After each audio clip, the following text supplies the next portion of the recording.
Good afternoon, all participants.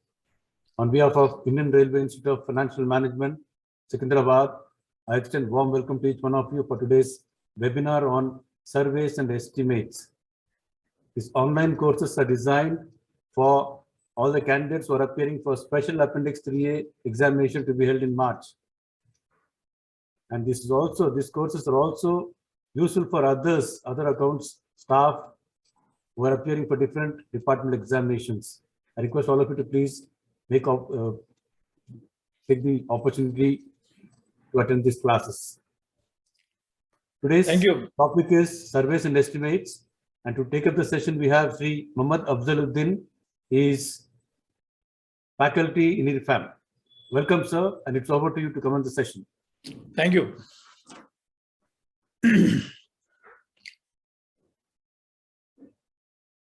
Good afternoon, all participants.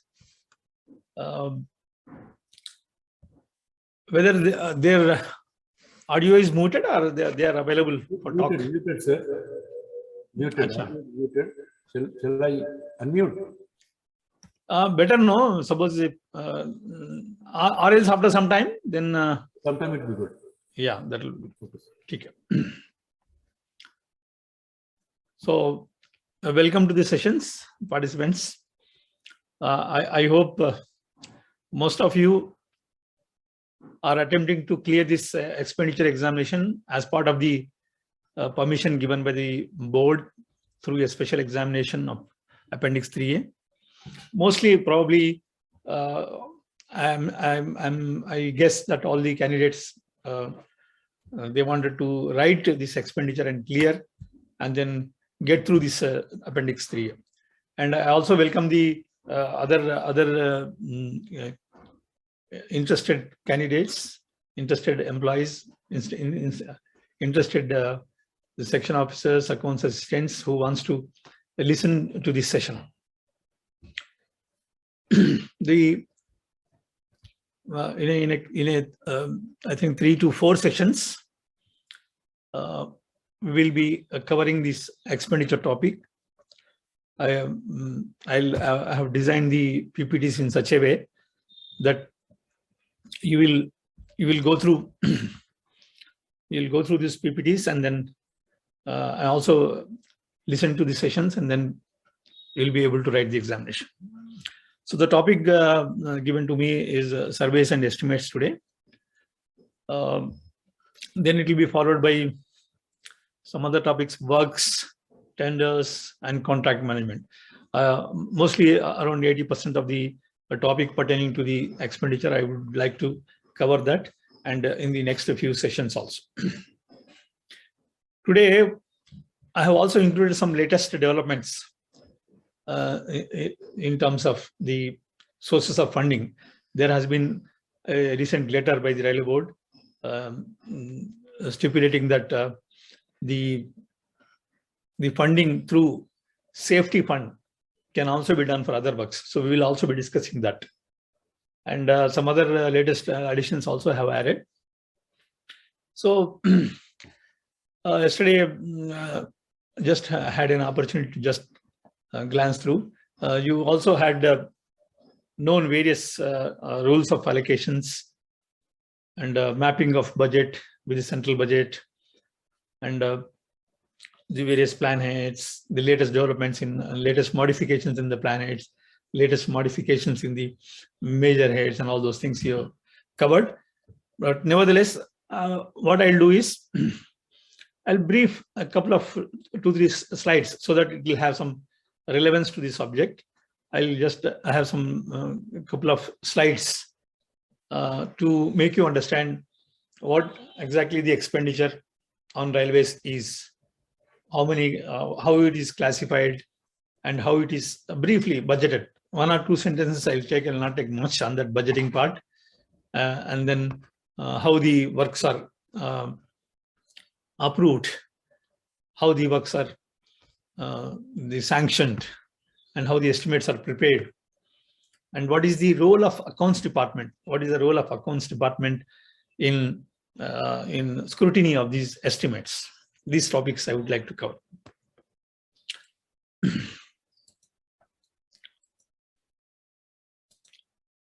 So as you all know, that the expenditure on Indian Railways is broadly classified into capital and revenue. I need not tell you again. This has been probably told in the previous classes also. These are capital and revenue. And under revenue, you have some special revenue also, which covers the expenditure on the emergency restoration and repairs. Capital is the creation of assets, revenue is the maintenance, and special revenue is for emergency restoration. These three types. You only have to remember these things because it will, whenever required in the examination, you can mention about these things. This mapping, yesterday you had in an elaborate manner all these mapping of the demands, because we have been now merged with the central budget. All our demands for grants, all our 16 existing erstwhile demands, they're called. They call it erstwhile demand, but it is not erstwhile, I say, because we still follow these demands for grants internally for the purpose of budgeting, and our codes and finance code, engineering code have not been changed to that effect. So we will still call them the internal demand. We will not call them erstwhile demand. We will let us call them internal demand. Or you call them, you write erstwhile, but you can within bracket you can write internal demands for grants for the purpose of budgeting and monitoring the expenditure, because we monitor the expenditure through these demands only. We budget expenditure through this demand only for the purpose of presentation to the Parliament. We use a single demand called, that is demand number 84, wherein our internal demands have been merged, mapped with the central budget. So these I'll not go into details. You are aware of this. But briefly, budgeting, I think classes also have been finished on this budgeting part. We have various demands for grants. That is demand number 1 to 16, basically 1, 2, and 3 to 13. These demand, one is reliable, 2 is the miscellaneous, 3 to 13 are the ordinary working expenses. So these demands are budgeted through REB, through a stage called REB. 1 second.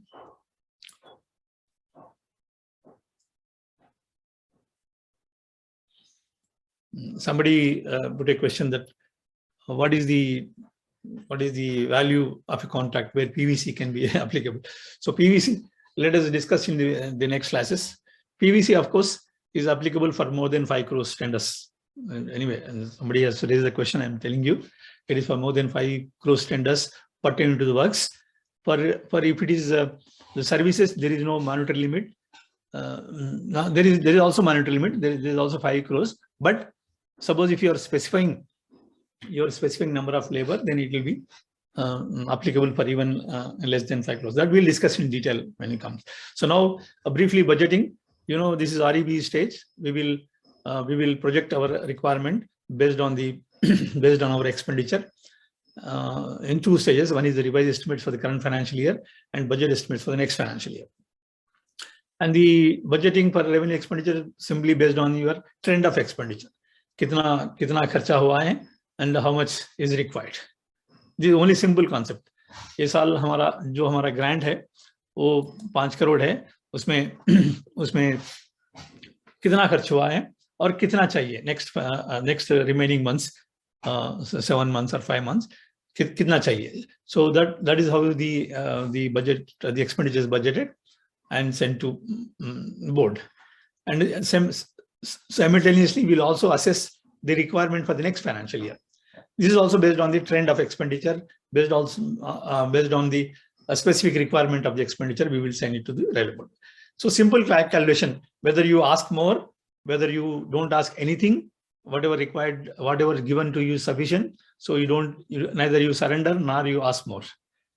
On the same basis, you will ask for the next financial. This is simple calculation. Anybody can do this budgeting for the revenue expenditure. Whereas the capital expenditure depends on the number of works you take up. It is not based on your trend of expenditure. It is not based on something else. It is purely based on the number of works you already have already sanctioned. You have in the bank question, the works bank, the IRPSM, there will be sanctioned, number of sanctioned works. So what is the amount required for those works? Your budget requirement depends on the number of works already sanctioned and going to be sanctioned. So this may be more, or this may be even less. Also, sometimes the government may declare that there will be a plan holiday. There will be a plan holiday. So there is no requirement of expenditure under capital. They'll say you only have to carry out some existing works, or you only have to carry out some safety works. Then our requirement will be very, very less. Sometimes they say there no new works during current financial year. It is a planned holiday. So there is no planned expenditure. That means the expenditure will be very minimum to the extent already sanctioned works. So this doesn't depend. The capital budgeting depends on the number of, the requirement of funds under capital depends on the number of works sanctioned, number of works you are going to take up. Okay, so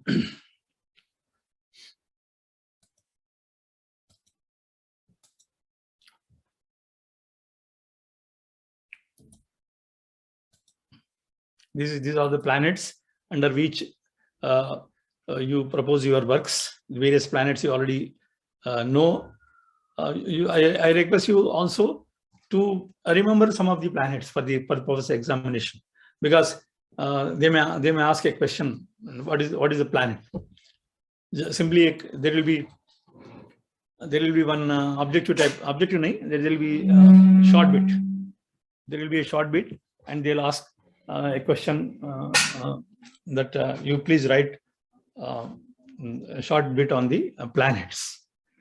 So planets, you must write that the planet is what? This is a of course, this is not a demand number 3, this is demand number 4. What is planet you must define, and then you must write some of the planets. Then your answer will be perfect. If you simply you write what is planet, is a major activity. Is a major activity of the works under different categories. Like Indian Railways have various works to be undertaken. They have been categorized into major activities like new lines, gauge conversion, doubling, electrical works. So that plus you write some 10-15 planets, whatever you remember, that your answer will be completed. So that is why I request all of you to just by heart or remember these planets. This will also help you in attempting the question on the allocation of expenditure.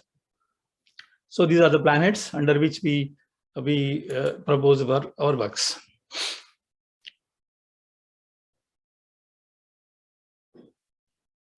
Okay. So we have seen that the classification, that is capital and revenue, and how we project our requirement under capital and revenue also we have seen briefly. And now we'll know what are the sources of funding for these projects, for these demands. We have some 16 demands for grants. You know, how do we get money for these demands? Where do we get money? So here we will say ordinary revenue, that is ordinary working expenses, or ordinary revenue call, demand number 1 to 15. It is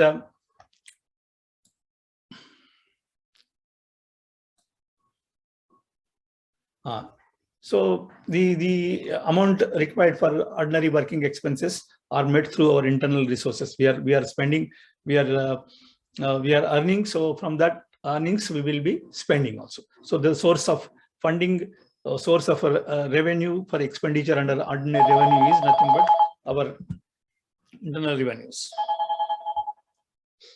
Excuse me.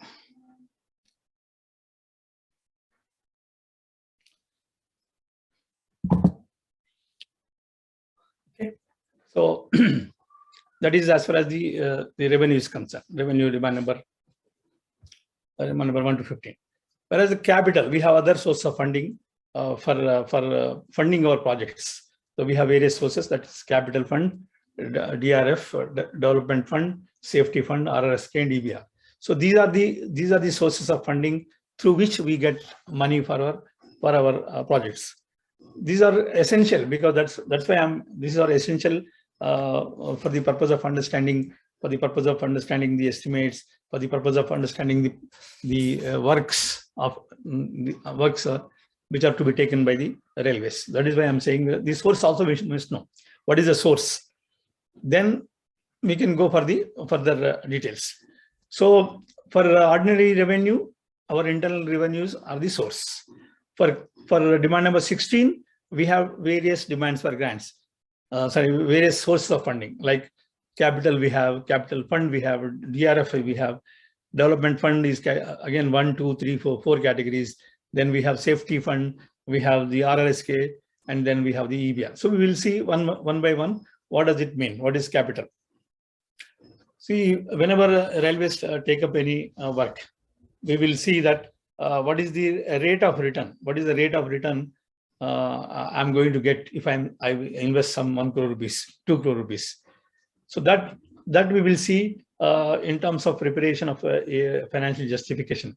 So we see that whether my investment gets me at least 10% of the return per annum, then only I'll feel that this project is viable, this project is financially viable. So we will generally work out the financial justification for all new works. There are some exemptions. We will see what are those exemptions, but generally we will work out the financial justification. And what all the works which are giving more than 10% ROR, we propose them to charge it to the capital. All the works which are giving more than 10% ROR, we will propose them to charge it to the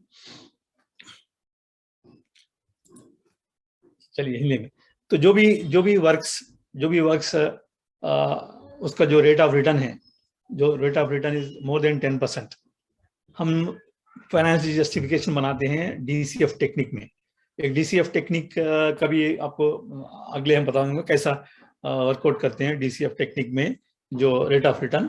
generally हम जब नया work take up करते हैं, railway में नया work take up करते हैं, तो हम उसका एक फाइनेंशियल जस्टिफिकेशन बनाते हैं.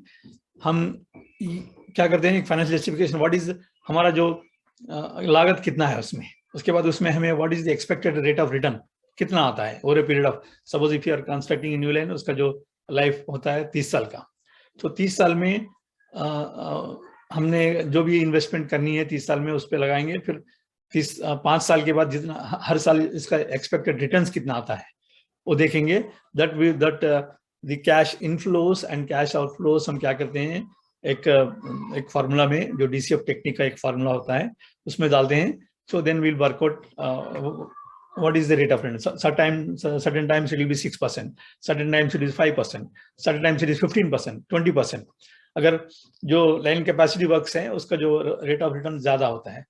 कई वर्क्स होते हैं जो ट्रैफिक फैसिलिटी वर्क्स होते हैं, उसका जो रेट ऑफ रिटर्न है वो कम होता है, 8%, 9% भी होता है, कभी कभी 11% भी हो जाता है. So what ever at the first instance, what ever जो भी वर्क्स मोर देन 10% ROR देते हैं, वो वर्क्स को हम कैपिटल में प्रपोज करते हैं.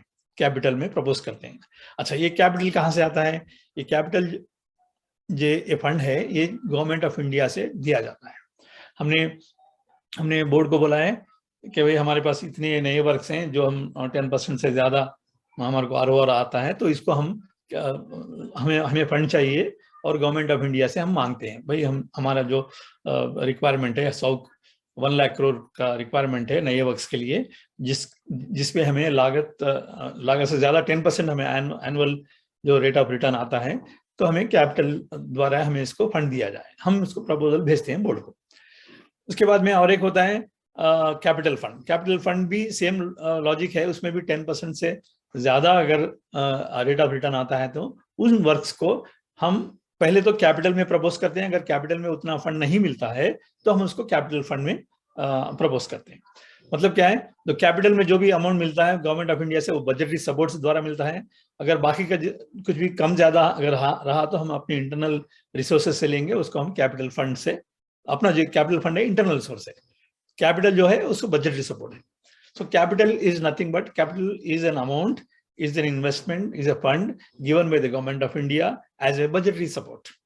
आपका जो न्यू वर्क्स का 2 लाख करोड़ का जो न्यू वर्क्स हैं, उसमें से कैपिटल आपने प्रपोज किया 1 लाख करोड़ का, तो उसमें से हम 40,000 करोड़ के फंड हम कैपिटल में दे रहे हैं Government of India as a budgetary support. तो this is the budgetary support given by the Government of India. उसके बाद में जो भी कम बचे जो वर्क्स हैं उसमें हम अपने जो ओन फंड है, हमारा जो रेलवे का फंड है, उससे हम उसको चार्ज करते हैं capital fund. The difference between the capital and capital fund is the accounting principle is same. All the works costing agar more than not costing, all the works which are giving more than 10% rate of return, we will charge either to capital or to capital fund. And the capital is the government budgetary support and the capital fund is the internal resource. ये हो गया। उसके बाद में जो DRF है, depreciation reserve fund, मतलब क्या है, you have a fund, this is also your own fund, internal fund. उसमें क्या होता है, आप एक एसेट क्रिएट किए हैं, 10 साल 15 साल 20 साल उसका लाइफ है, 30 साल उसका लाइफ है, उसके बाद में उसको रिप्लेस करना जरूरी होता है। तो जब आप क्रिएट करते हैं उसमें आप क्या करते हैं, हर साल certain amount you will keep it aside as a depreciation. तो जब आपका लाइफ खत्म हो जाता है, प्रोजेक्ट का लाइफ खत्म हो जाता है, तो आपके पास अपने जो फंड है, आपका जो DRF फंड है, उसमें पैसा एडिक्वेट आ जाएगा ताकि उस पैसे से फिर हम उसको रिप्लेस कर सकें। ये तो ये रहा इसका commercial principle of the DRF का मतलब ये है कि आप मान लो आप एक मशीनरी खरीद रहे हैं 10 साल के लिए, उसका जो लाइफ है 10 साल है, और हर साल आप 10% उसका डिप्रिसिएशन प्रोवाइड कर रहे हैं। आप 1 करोड़ का मशीनरी है, 10 करोड़ का मशीनरी है, तो हर साल हमें उसमें 1-1 करोड़ DRF में डालना चाहिए, ताकि at the end of 10th year आपको 10 करोड़ आपका अमाउंट जमा हो जाए अपने फंड में इंटरेस्ट के साथ, उस अमाउंट से आप नया मशीन खरीद सके। So that is the principle of depreciation. लेकिन ऐसा होता नहीं है रेलवे में, लेकिन हमें ये जान के चलना चाहिए कि DRF का प्रिंसिपल वही होता है। मतलब आपका जो भी कास्ट है, वो कास्ट आपके जो लाइफ ऑफ द एसेट के अंत में आपका कास्ट जमा हो जाएगा अपने फंड में, उसके इंटरेस्ट के साथ आप उसको रिप्लेस कर सकते हैं। That is called DRF। इसमें भी हमारे पास बहुत पैसा कम है, कैपिटल फंड में भी कैपिटल फंड में भी अमाउंट कम है, DRF में भी कम है। उसके बाद में we have a development fund भी अपना इंटरनल रिसोर्स है। तो इसमें क्या होता है, डेवलपमेंट फंड 1 में आप एक्सपेंडिचर ऑन पैसेंजर एमिनिटीज, आजकल इसको कस्टमर एमिनिटीज बोल रहे हैं, तो development fund all the works related to customer amenities हम इसको चार्ज कर सकते हैं डेवलपमेंट फंड को। All the works about staff amenities हम इसको डेवलपमेंट फंड 2 में चार्ज कर सकते हैं, क्योंकि पैसेंजर एमिनिटीज को हम ये नहीं कह सकते हैं कि भाई इसमें आपको ROR चाहिए, क्योंकि it's an amenity we are providing, it is a customer amenity we are providing. और staff amenities we are providing, उसमें भी हम एक्सपेक्ट नहीं कर सकते उसका जो रेट ऑफ रिटर्न 10% आए। उसके बाद ये डेवलपमेंट फंड 3 है, मतलब इसमें ये भी इंटरनल रिसोर्स है। इसका जो रूल ये है कि अगर आप ROR वर्कआउट करते हैं, मोर देन 10% ROR आता है, तो then you charge it to capital. अगर जो rate of return less than 10% होता है, तो हम उसको जनरली क्या करते हैं, भाई इसका रेट ऑफ रिटर्न 10% से कम है, हम इसलिए इसको वर्क को टेकअप नहीं करेंगे। It is not like that, we have to take up the work, but the expenditure you can not charge it to capital and capital fund. वो एक्सपेंडिचर जाएगा डेवलपमेंट फंड थ्रू में। इसका मतलब ये हुआ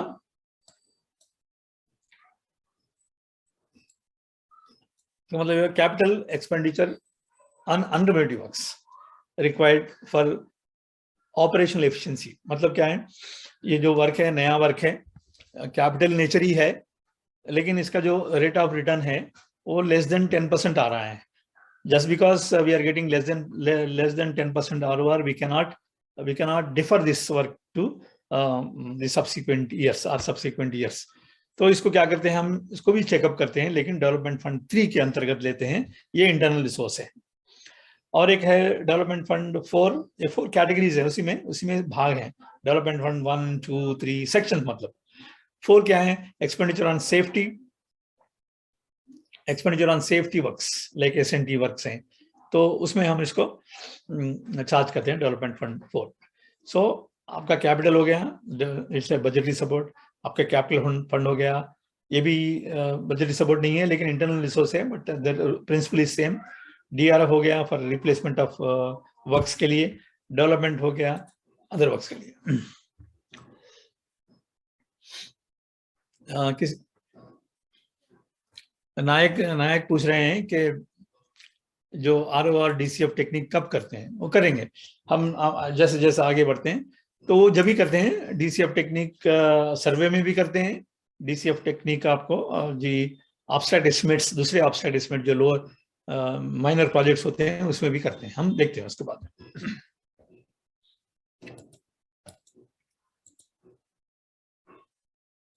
अभी रिसेंटली जो सेफ्टी फंड हमने देखा है पिछले स्लाइड में कि कैपिटल फंड, DRF, DF, ये इन चारों का कोई दिक्कत नहीं होना चाहिए आपको अंडरस्टैंडिंग में। अगर कुछ रहा तो मेरे को बाद में क्वेश्चंस कर सकते हैं, वी विल डिस्कस इट। अभी रहा सेफ्टी फंड, ये बजटरी सपोर्ट है, गवर्नमेंट ऑफ इंडिया देती है, ये हमारा इंटरनल रिसोर्स नहीं है। पहले इसका रूल क्या था? Expenditure on level crossings, ROBs and ROBs, plan head 2900 and 3000, ये वर्क्स, केवल यही वर्क्स ही हम इसको सेफ्टी फंड को चार्ज करते थे पहले। लेकिन रिसेंटली 10-15 दिन पहले एक लेटर आया है कि आप सेफ्टी फंड में अगर अमाउंट रहा तो आप new lines, gauge conversion, traffic facilities, track renewals, bridge works, electrification, customer amenities, ये सभी वर्क्स आप सेफ्टी फंड में चार्ज कर सकते हैं। ये दिस इज दी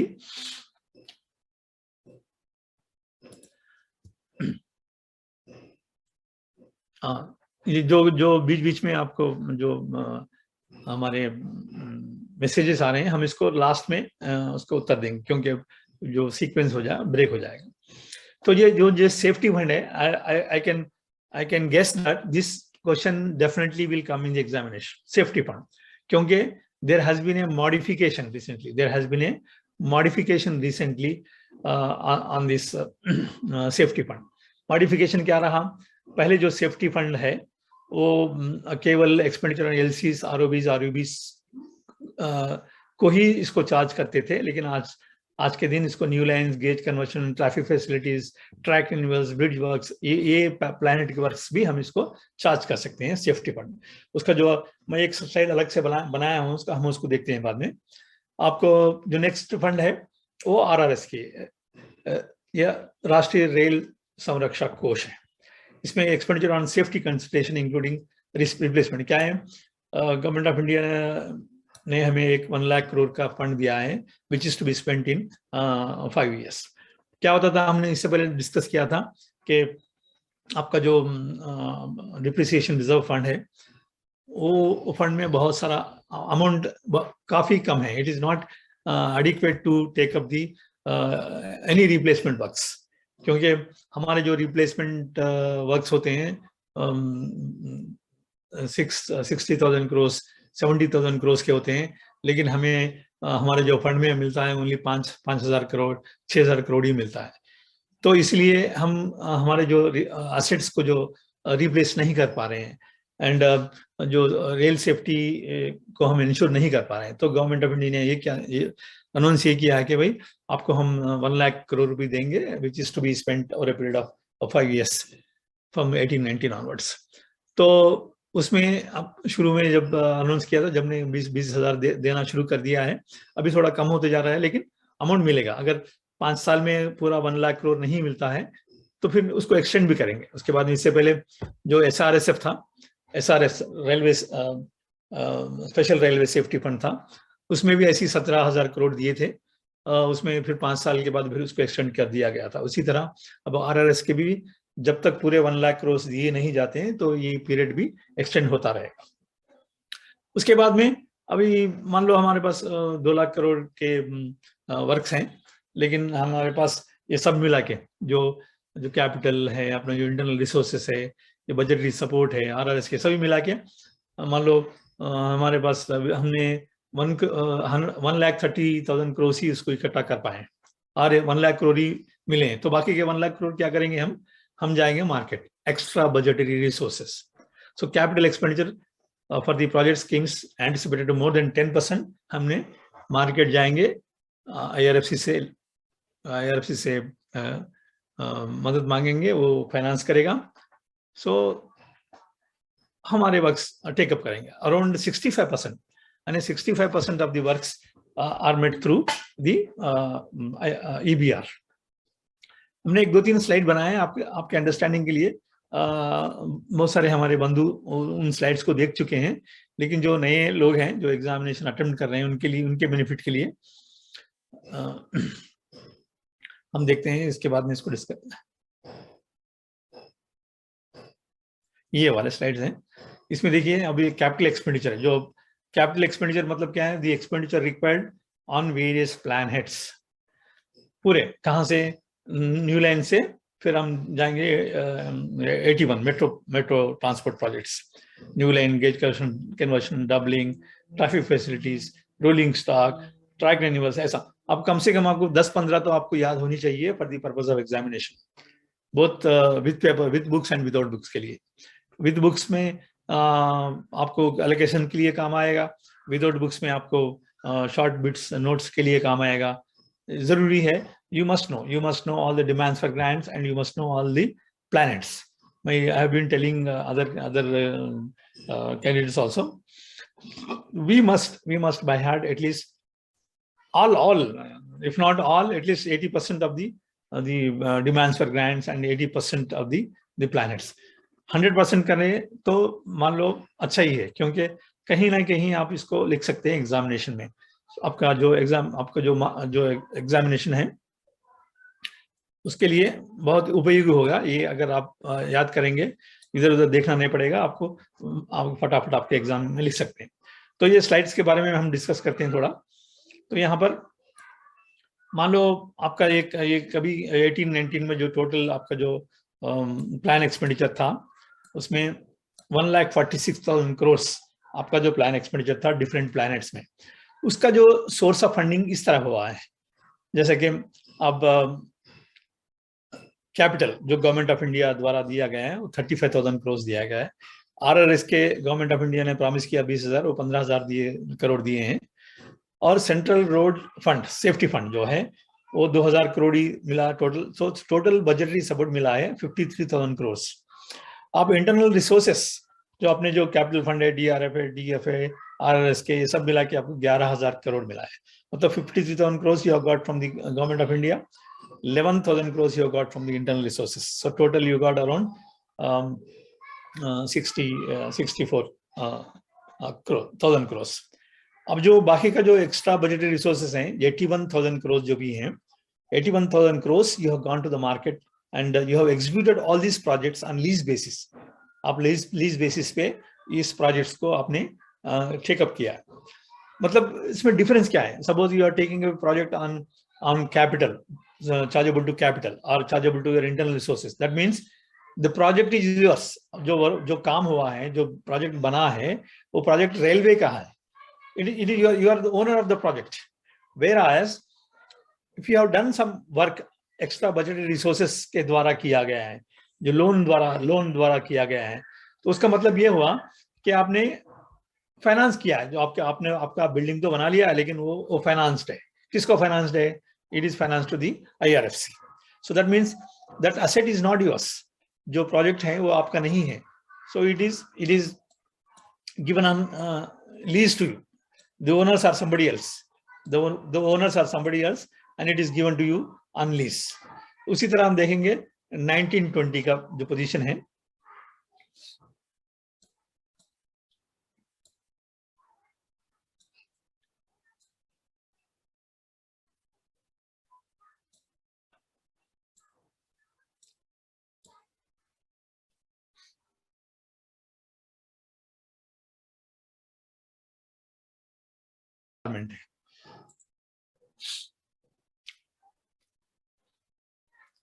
किसी ने पूछा है कि सर RRS के is both for budgetary and internal source. इसमें ये RRS के itself is a budgetary support. So इसमें इंटरनल रिसोर्स का सवाल ही नहीं उठता है। वो केवल बजट पर्पस वो लोग डिस्ट्रीब्यूट करते हैं कि भाई हमने 20,000 करोड़ आपको प्रॉमिस किया था, हमने देंगे, लेकिन उतने नहीं, हमारे 15,000 करोड़ है, 5,000 करोड़ आप दीजिए। हमारे पास से तो मुश्किल है, I have not seen any amount spent through your internal resource. That is 15,000 crores only is being spent. Nothing. उसके बाद में आप हर साल आपको जो एक्सपेंडिचर देखेंगे तो RRSK में उतना ही रहेगा जो गवर्नमेंट ऑफ इंडिया ने दी है, उसी में हम उसको स्पेंड करते हैं. हमारे पास जो इंटरनल रिसोर्सेज से कुछ नहीं होता है. ठीक है. तो हम देखेंगे ये 1920 का पोजीशन 1,59,000 करोड़ था. उसमें भी देखिए आपने 66,000 करोड़ आपने बजटरी सपोर्ट मिला है. उसके बाद में इंटरनल रिसोर्सेज मिले 10,000 करोड़. उसके बाद में बाकी का जो 83,000 करोड़ से हमने मार्केट से उठाया, मार्केट से फाइनेंस लिया है. तो इसका भी ऑलमोस्ट कितना 70% हो गया, बाहर से लिया है. और आपका जो 2021 में पोजीशन ऑलमोस्ट सेम है. यहाँ पर 70,000 करोड़ हमने बजटरी सपोर्ट से लिया है और इंटरनल रिसोर्सेज हमारे पास है 77 करोड़. बाकी के 83,000 crore we have gone to IRFC for the loan for the financing. अब ये लेटेस्ट भी देखेंगे 21-22 का जो टोटल आपका जो प्लान आउटले है, जो इसको बोलते हैं कैपेक्स. जो टोटल आउटले है 2,14,000 करोड़. इसमें बजटरी सपोर्ट का जो अनुमान लगाया गया है वो 1,07,000 crore government of India said will give you. Internal resources से मिला है 7,500. उसमें RRSK कभी 5,000 लगाया है, लेकिन कभी भी हमने अपने इंटरनल रिसोर्सेज से RRSK में खर्च नहीं किए. Only for the purpose of some budgeting this has been made. अब देखिए आप एक्स्ट्रा बजटरी रिसोर्सेज में कितना है 1 लाख करोड़. ऑलमोस्ट कितना हो गया आपको, ऑलमोस्ट यहाँ पर भी 50% से ज्यादा आपका amount we are getting through IRFC. So ये रहा फाइनेंशियल पोजीशन. मतलब क्या हो गया, हमारे पास आपके जो भी इंटरनल रिसोर्सेस और आपके जो बजटरी सपोर्ट है उसका योगदान बहुत कम होता जा रहा है. And that is why we are going to the IRFC. That is why we are going to the IRFC for funding. किसी ने पूछा है सर वही capital fund is nil. Capital fund nil इसलिए है कि आपके पास फंड में पैसा नहीं है. आपके पास फंड में पैसा नहीं है इसलिए उसको जीरो बताया गया. आपको जो भी है आप वहां से लेंगे, कैपिटल से लेंगे, RRSK से लेंगे और एक्स्ट्रा बजट रिलीज. तो इसलिए मतलब आपके पास इसका मतलब it shows that your own fund, your railway funds, capital fund, DRF, DF, इसके पास आपके पास पैसा नहीं है. You don't have money because you know your expenditures are more than your earnings. Almost it is equal. आपको पता है operating ratio किस तरह बनता है, पता है आपको.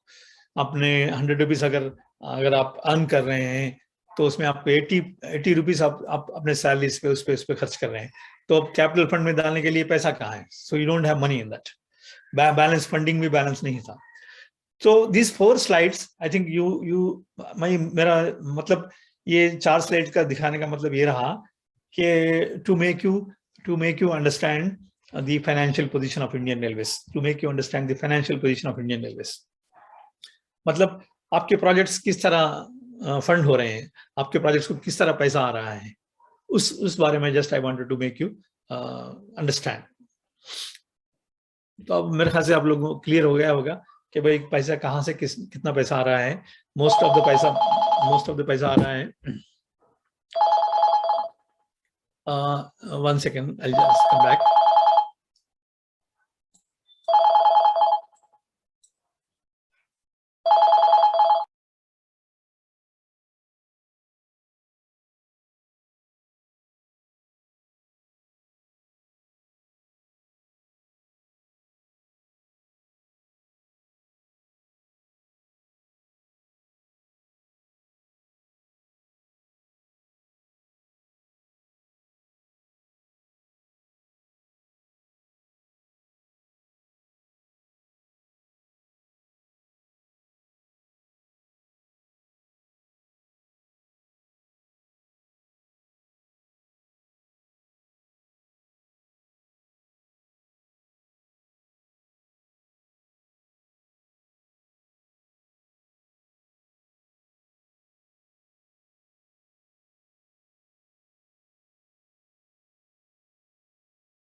ठीक है. So the aim was only to explain you the financial position of Indian Railways. हमने अभी because we are not having adequate funds, so we are going extra budgetary resources. We are going for financing day by day. हर साल हम almost 60-75% of our capital expenditure we are getting through the. इससे मतलब ये कि आपका जो capital expenditure है, जो लीज्ड जो असेट्स आपको लीज पे दिए जाए, उसका क्वांटम बढ़ते जा रहा है. तो उसको हम क्या करेंगे, when does that asset comes to railways after payment of the lease premium. आपको लीज चार्जेस पेमेंट करना है, उसको इंटरेस्ट पेमेंट करना है. पेमेंट करने के बाद आपका जो असेट है वो आपको आ जाएगा. जब तक आपका जो असेट्स हैं वो लीज पे रहेंगे IRFC से. ठीक है. So that is one part I wanted to tell you कि the financial position is very not very rosy in terms of the capital expenditure. Nevertheless, so now हम क्या करेंगे अभी, what we'll do now, we will go for the topic now today, the types of estimates. पहले तो हमने topic दिया है surveys and estimates. Surveys and estimates से पहले, यानी surveys से पहले हम ये देखते हैं, so what are the types of estimates? What are the types of estimates? We'll see. There may be a question in the examination. What are the various types of estimates that are prevalent on the Indian Railways? And what is the check you exercised? What is the check you exercised on each one of them? This may be a question.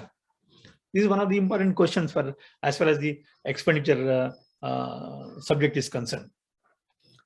इसमें हमने देखते हैं abstract estimate, detail estimates, supplementary estimates, revised estimates, project abstract estimates, construction estimates, and the completion estimates. These are the types of estimates that are prevalent on the Indian Railways.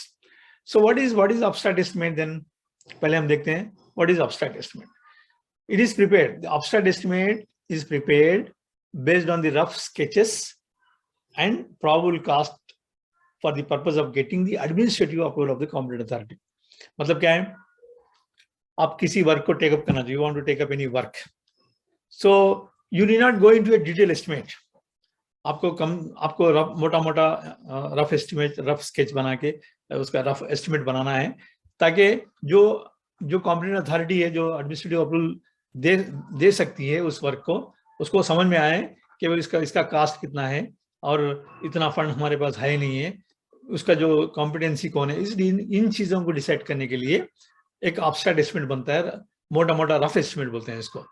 So this is prepared for the purpose of getting the administrative approval of the competent authority.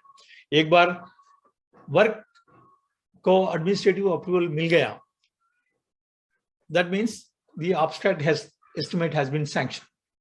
Suppose if work got administrative approval for taking up the project, that means the abstract estimate what you prepared got sanctioned. The abstract estimate what you prepared is administratively approved. So you can go ahead with the next stage of estimate, that is detail estimate. तो जो भी आपको जो surveys हैं, आपके जो works programme हैं, आपके जो PWP, FWP, आपका जो पिंक बुक है, आपका जो लमसम वर्क्स प्रोग्राम है, आपका जो LAW है, ये सभी चीजें they are part of the abstract estimates. We'll discuss one by one also. We will see what is a itemized work in the pink book, what is a lump sum work, what is an umbrella work, what is an OOT work, what is a PWP, what is FWP. हम इसको देखते हैं. We will see first after understanding this abstract estimates. So abstract estimate हम ये मान के चलते हैं, it's a rough estimate prepared for the purpose of getting the administrative approval of the competent authority. It is based on the rough sketches and probable cost. ठीक. आपको ये भी बताते चलूं कि the powers to approve the abstract estimates are like this. General manager of a railway can approve abstract estimates up to 2.5 crores. In certain planets, even DRM also has the works powers to approve works up to 2.5 crores.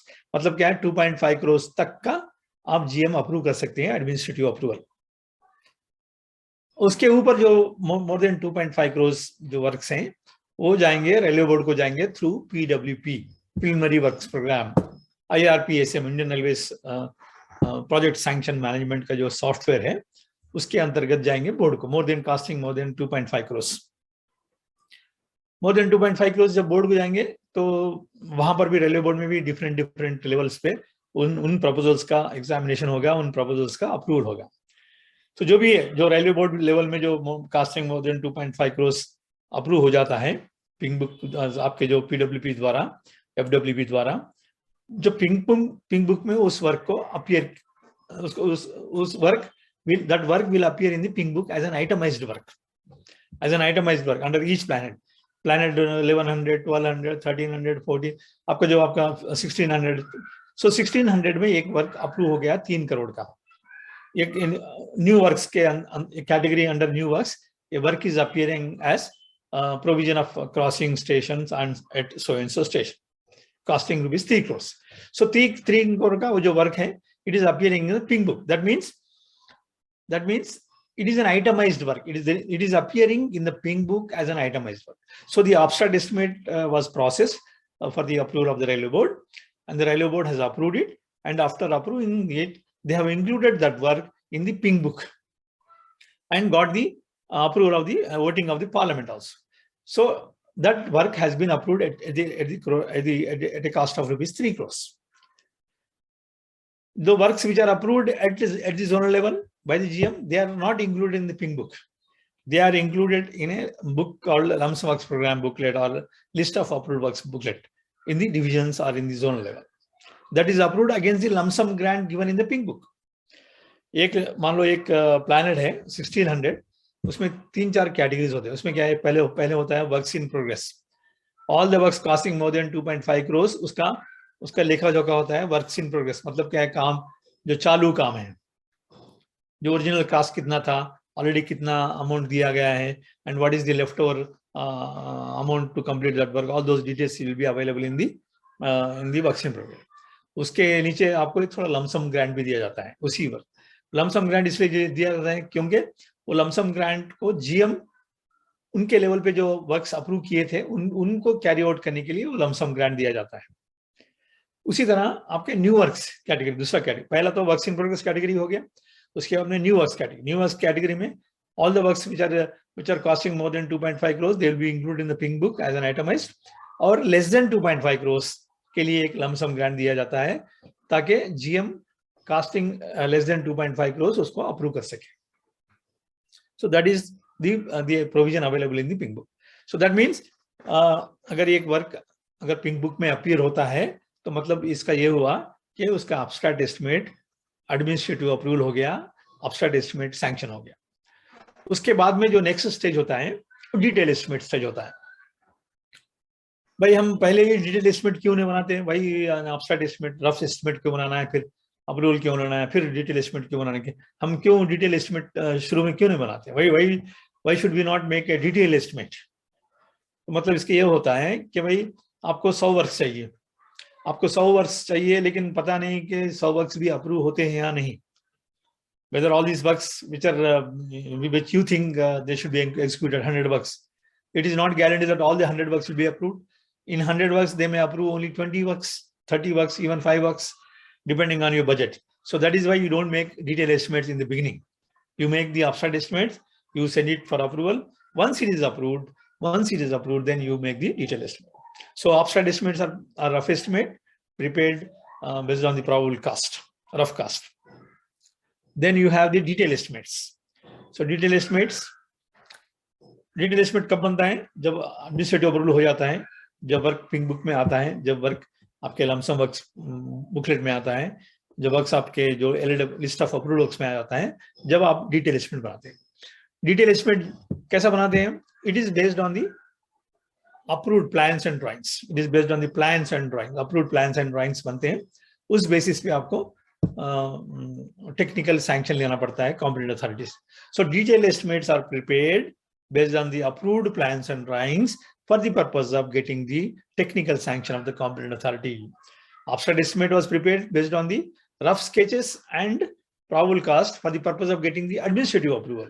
यहाँ पर the detailed estimates are prepared based on the plans and drawings. अभी आप sketches की काम नहीं आता अभी no, you already made sketches and you made the abstract estimate. Now you have to make the plans and drawings. Once you make the plans and drawings, then you get it approved by competent authority, and based on the quantities available in the plans and drawings, you make the detailed estimate and go for technical sanction. Once you obtain the technical sanction, then you are ready for execution of the work. You are ready for calling the tenders. Next stage होता है. तो इसमें जो competency of sanction है, जो abstract estimate को तो बता दिया था मैं आपको कि it is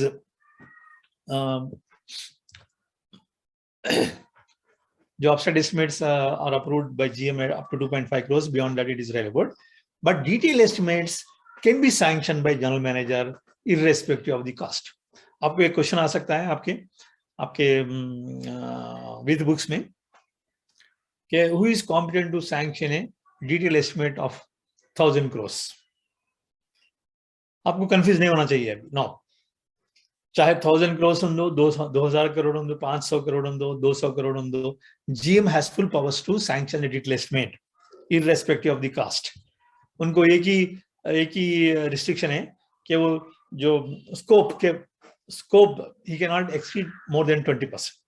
Otherwise, any escalation, any cost, the general manager can sanction a detailed estimate. Only for the purpose of abstract estimates हम बोर्ड को जाते हैं, लेकिन बोर्ड जब अप्रूव करता है तो उसमें डिटेल एस्टिमेट कितना भी हम बना सकते हैं. This is the financial limit. So अभी आपको एक क्वेश्चन ये भी आ सकता है कि the distinguish between abstract estimates and detail estimates. तो आप अब इतने आइटम लिख सकते हो इसमें, ठीक है. और उसके बाद में आपको सप्लीमेंट्री एस्टिमेट है. सप्लीमेंट्री एस्टिमेट क्या है?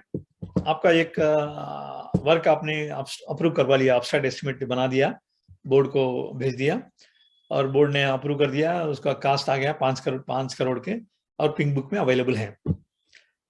लेकिन आप जब वर्क डिटेल एस्टिमेट स्टार्ट किए हैं, बनाने का डिटेल एस्टिमेट स्टार्ट किए हैं, तो आपको ये पता चला कि जो 5 करोड़ का जो अप्रूवल लिए हैं आपने, दैट इज नॉट एडिक्वेट. आपने एक फैसिलिटी जो इंपॉर्टेंट फैसिलिटी है उसको छोड़ दिया है. Including a facility which ought to have been included, मतलब इससे पहले वो इंक्लूड होना चाहिए था, वो किसी तरह उसको ओमिशन हो गया. सो उस फैसिलिटी को इंक्लूड करने के लिए कितना कास्ट हो रहा है? उसका 4 करोड़ हो रहा है. आपका एस्टिमेट है 6 करोड़ और एडिशनल कास्ट आप बोल रहे हैं 5 करोड़. सो 11 करोड़ का एस्टिमेट बन गया टोटल. तो उस फैसिलिटी को सेपरेटली अप्रूव करवाना है बोर्ड से through a supplementary estimate before execution of the work. Supplementary estimate comes into picture before at the time of preparation of detailed estimate, but before execution हम इसको जो, क्योंकि स्कोप 20% से ज्यादा है, 20% से स्कोप ज्यादा है, तो अब हम बोर्ड को जाएंगे सेइंग दैट सर ये एक फैसिलिटी हमने उसमें इंक्लूड करना भूल गए हैं, वो फैसिलिटी जरूरी है, without that facility we can not execute this work, so please approve this work as a supplementary estimate. तो जब बोर्ड अगर सप्लीमेंट्री एस्टिमेट वर्क अप्रूव करता है तो देन फिर उसका डिटेल एस्टिमेट बनेगा. So supplementary estimate का जो क्या है उसका, it's the supplementary estimates are prepared for the purpose of including a facility or work which ought to have been included in the original scheme but has not been included. But without that I cannot go ahead with the execution of the work. So I am preparing a supplementary estimate and sending to board. ठीक है, ये हो गया. Then और एक चीज होती है revise estimate.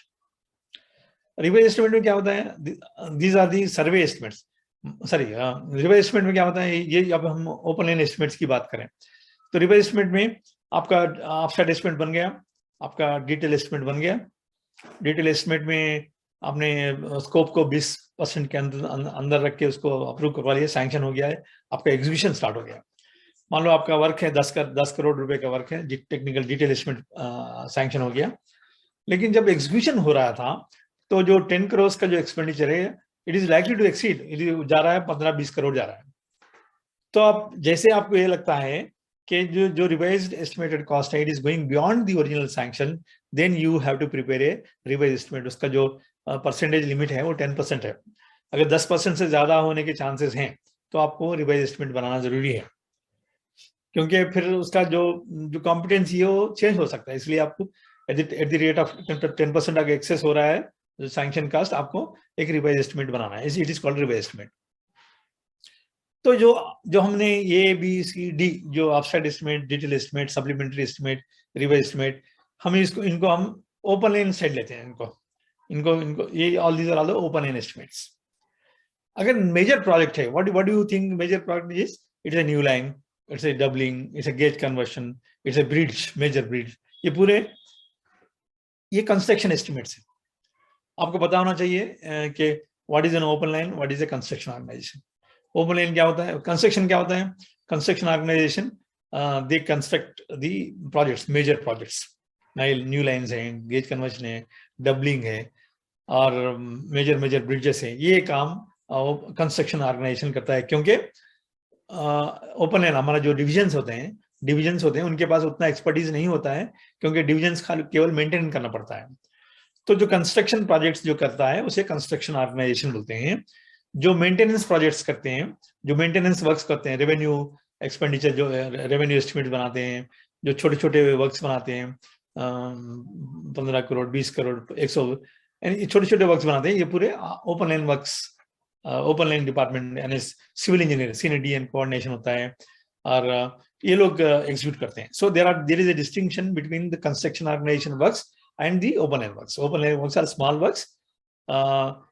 Construction organization major works chargeable to एक 4-5 प्लान है, उसके बाद में पूरे ओपन लाइन में आते हैं। Major projects are new lines, doubling, gauge conversion, कभी ब्रिजेस, मेजर ब्रिजेस आते हैं, कभी मेजर एसएनटी प्रोजेक्ट्स भी आते हैं, कभी वर्कशॉप यूनिट्स भी आते हैं। ये सभी मेजर प्रोजेक्ट्स है which are done by construction organisation. All other works under various planets will be under open line operation. ठीक है, तो हमने ओपन लाइन, जब ओपन लाइन की बात करते हैं तो ये ऑफसेट एस्टिमेट जो पीडब्ल्यूपी द्वारा जाते हैं, बोर्ड जाते हैं, पिंक बुक में आते हैं, सभी चीजें ये ऑफसेट एस्टिमेट 1 to ABCD हो गया। उसके बाद में जब प्रोजेक्ट ऑफसेट एस्टिमेट, हम ऊपर केवल ऑफसेट एस्टिमेट इस्तेमाल किया है, यहाँ पर हम बोल रहे हैं प्रोजेक्ट ऑफसेट एस्टिमेट। तो ये प्रोजेक्ट का मतलब क्या, generally more than 150 crore, 150 crore के ऊपर जो मेजर प्रोजेक्ट्स हैं, जैसे कि न्यू लाइन्स हैं, आपका जो डबलिंग, गेज कन्वर्शन, ये सभी मेजर प्रोजेक्ट्स हैं। तो उसके लिए हम सीधा ऑफसेट एस्टिमेट नहीं बनाते हैं, उसके लिए बनाते हैं पहले सर्वे बनाते हैं, सर्वे एस्टिमेट बनाते हैं। सो प्रोजेक्ट ऑफसेट एस्टिमेट बोलते हैं इसको। It is not ordinary offset estimate, it is a project offset estimate. These are the survey estimates of the construction projects. तो अब हमें देखें कि सर्वे एस्टिमेट्स और एस्टिमेट्स में difference. Survey estimates are the offset estimates. Survey estimates are the project offset estimates prepared for the purpose of major construction projects. ठीक है, तो ये इसमें हम there are various types of surveys, हम आगे देखते हैं। हम आपके लिए हम ये मान के चलते हैं कि project the survey estimates are nothing but they are the project offset estimates. उसके बाद में जब project offset estimate बनता है, जो survey estimate बनता है, there are different types of estimates, preliminary survey, reconnaissance survey, traffic survey, final location survey बनते हैं। उसके बाद में हम इस सर्वे को बोर्ड को भेजते हैं as a survey estimates, as a project offset estimate board को भेजते हैं, क्योंकि यहाँ पर जनरल मैनेजर को कोई पावर्स नहीं है सर्वे एस्टिमेट्स टेकअप करने का और प्रोजेक्ट टेकअप करने का। He can only sanction the survey estimates based on the pink book. Pink book में अगर इंक्लूड हो गया तो डिमांड नंबर 2 के अंतर्गत तो GM can sanction the survey estimates for the purpose of taking the survey. Survey क्यों लेते हैं कि भाई सर्वे तो करना पड़ता है, मेजर प्रोजेक्ट करना है आपको, तो पहले आपको प्रिलिमिनरी सर्वे करना पड़ता है कि भाई ये प्रोजेक्ट फिजिबल है या नहीं है, ये प्रोजेक्ट उसमें कितने पहाड़े आते हैं, कितने नदियां आती हैं, मेजर ब्रिजेस कितनी जरूरत पड़ती है, कितने टनल्स करने पड़ते हैं, कितना डिस्टेंस होता है, कितने सिटीज कवर करना है, ये सभी उसको सर्वे करना पड़ता है। सर्वे करने के बाद में उसका कास्ट कितना बनता है, और हमने मान लो कास्ट भी कर लिया 500 करोड़ और 600 करोड़ का एक एस्टिमेट बन गया। इस प्रोजेक्ट को करने के बाद हमें कितना रेवेन्यू मिल सकता है, वो भी फिर ट्रैफिक सर्वे करते हैं, तो रेवेन्यू कितना मिल सकता है। सो उस रेवेन्यू और उस एक्सपेंडिचर को फिर ROR में तब्दील करके देन उसको हम बोलते हैं कि भाई ये प्रोजेक्ट करने से इतना फायदा होगा रेलवे के लिए। सो ये सभी चीजें अवेलेबल होते हैं सर्वे एस्टिमेट्स में। ये सर्वे एस्टिमेट्स जब बनते हैं वेटिंग होता है फाइनेंस द्वारा और ये बोर्ड को जाता है। So survey estimates are approved at board level at different, वहां पर एक एस्टिमेट कमेटी भी होती है, वहां पर एक्सपैंडेड बोर्ड ऑफ मेंबर्स भी होते हैं, उसमें आपका जो प्लानिंग कमीशन वाला भी आता है। तो फाइनली अगर एक न्यू लाइन प्रोजेक्ट का सर्वे एस्टिमेट आपने बोर्ड को भेजा है तो बोर्ड में उसको स्क्रूटिनी होती है, उसका एग्जामिनेशन होता है, तो उसके बेस्ड ऑन द कॉस्ट उसका सोशियो इकोनॉमिक वो भी देखते हैं, जस्टिफिकेशन देखते हैं। उसके बाद में फिर जब अप्रूव होता है, so that will be include in the pink book statement. उसको सेपरेटली फिर आप पीडब्ल्यूपी एफडब्ल्यूपी में जाने की जरूरत नहीं है। Survey estimates are directly sent to the board, it is examined in the board, and once it is approved then it is directly include in the pink book as an itemized work. इसके लिए separately फिर आप PWP में एफडब्ल्यूपी में भेजने की जरूरत नहीं। हमने देखा है अगर किसी ने फाइनेंस सेक्शन में काम किया हो तो ये लोग जो एग्जीक्यूटिव्स को उनको पता नहीं कि ये सर्वे एस्टिमेट्स को भी वो पीडब्ल्यूबी में भेजते हैं, वो गलत। सर्वे estimates, the abstract estimates, the project abstract estimates are directly sent to the board, duly vetted by FNCO construction for the purpose of getting it approved and getting it included in the pink book. Okay, so that is project abstract estimate. ये भी again this is also for the purpose of getting the administrative approval of the competent authority at different levels. ये बन गया construction side में। उसके बाद में फिर जैसा अगर अप्रूव होता है, if the project abstract estimate gets approved, then it gets included in the pink book, and based on that cost you start execution of the project. Execution of the project start करने के लिए क्या करना पड़ता है, पहले आपको detail estimate बनानी पड़ती है। वहां पर ओपन लाइन में क्या किया हमने, एक डिटेल एस्टिमेट बना दिया, काम खत्म हो गया। लेकिन यहाँ पर different detail estimates, land estimate अलग बनता है, ब्रिजेस एस्टिमेट अलग बनता है, उसका ट्रैक एस्टिमेट बनता है, डिफरेंट स्टेशन बिल्डिंग्स का अलग बनता है, इसमें डिफरेंट एस्टिमेट्स बनते हैं। उसमें एमएनपी रिक्वायरमेंट होता है, उसमें आपका रोलिंग स्टॉक रिक्वायरमेंट होता है। सो डिफरेंट एस्टिमेट्स बनते हैं। So construction estimate is nothing but A consolidation. these are the detailed estimates for the major projects of gauge conversion, doubling, etc. It's a collective detailed estimates of a project. These are the collective detailed estimates of the project. So construction estimate is nothing but detailed estimates of the construction, detailed estimates for various subworks.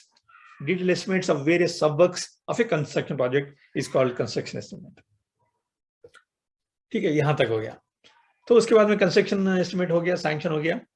Again GM can sanction any amount of construction estimate, but अगर scope 20% से ज्यादा हो रहा है तो then it has to be sent to the railway board, क्योंकि general managers को powers नहीं है उतने।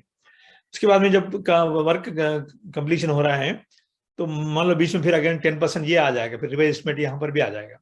अगर 10% से ज्यादा कास्ट हो रहा है तो फिर आपको रिवाइज एस्टिमेट बनाएंगे, revise estimate 1, revise estimate 2, revise estimate 3, ऐसा बनते जाएगा मेजर प्रोजेक्ट्स में। उसके बाद में जब प्रोजेक्ट पूरा कंप्लीट होने आ रहा है, 1.5 साल बाकी है, तो आप एक कंप्लीशन एस्टिमेट बनाएंगे। These are the estimates which are prepared for the major construction projects 1.5 years before the scheduled completion of the project for assessing the status of the work. It's a stock taking estimate. आपको status of the work, okay ठीक, आपका जो original sanction cast कितना था, कितना expenditure हुआ, कितने revise estimate sanction हुए हैं, उसके बाद में और कितना चाहिए अमाउंट, ये सभी चीजों, इसे stock taking estimate, this is called completion estimate. So these are the various types of estimates. ठीक है, इन नटशेल। हम थोड़ा उसको और फर्दर डिटेल भी देखेंगे बाद में।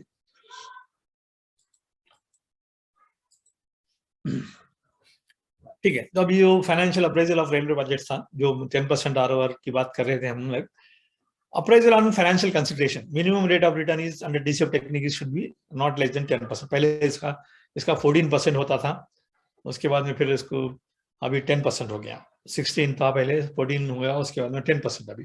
Suppose if you want to take up any project chargeable to capital, आपको ये वर्कआउट करना पड़ता है कि आप उसका जो रेट ऑफ रिटर्न है अंडर डीसीएफ टेक्निक वो 10% से कम नहीं होना चाहिए।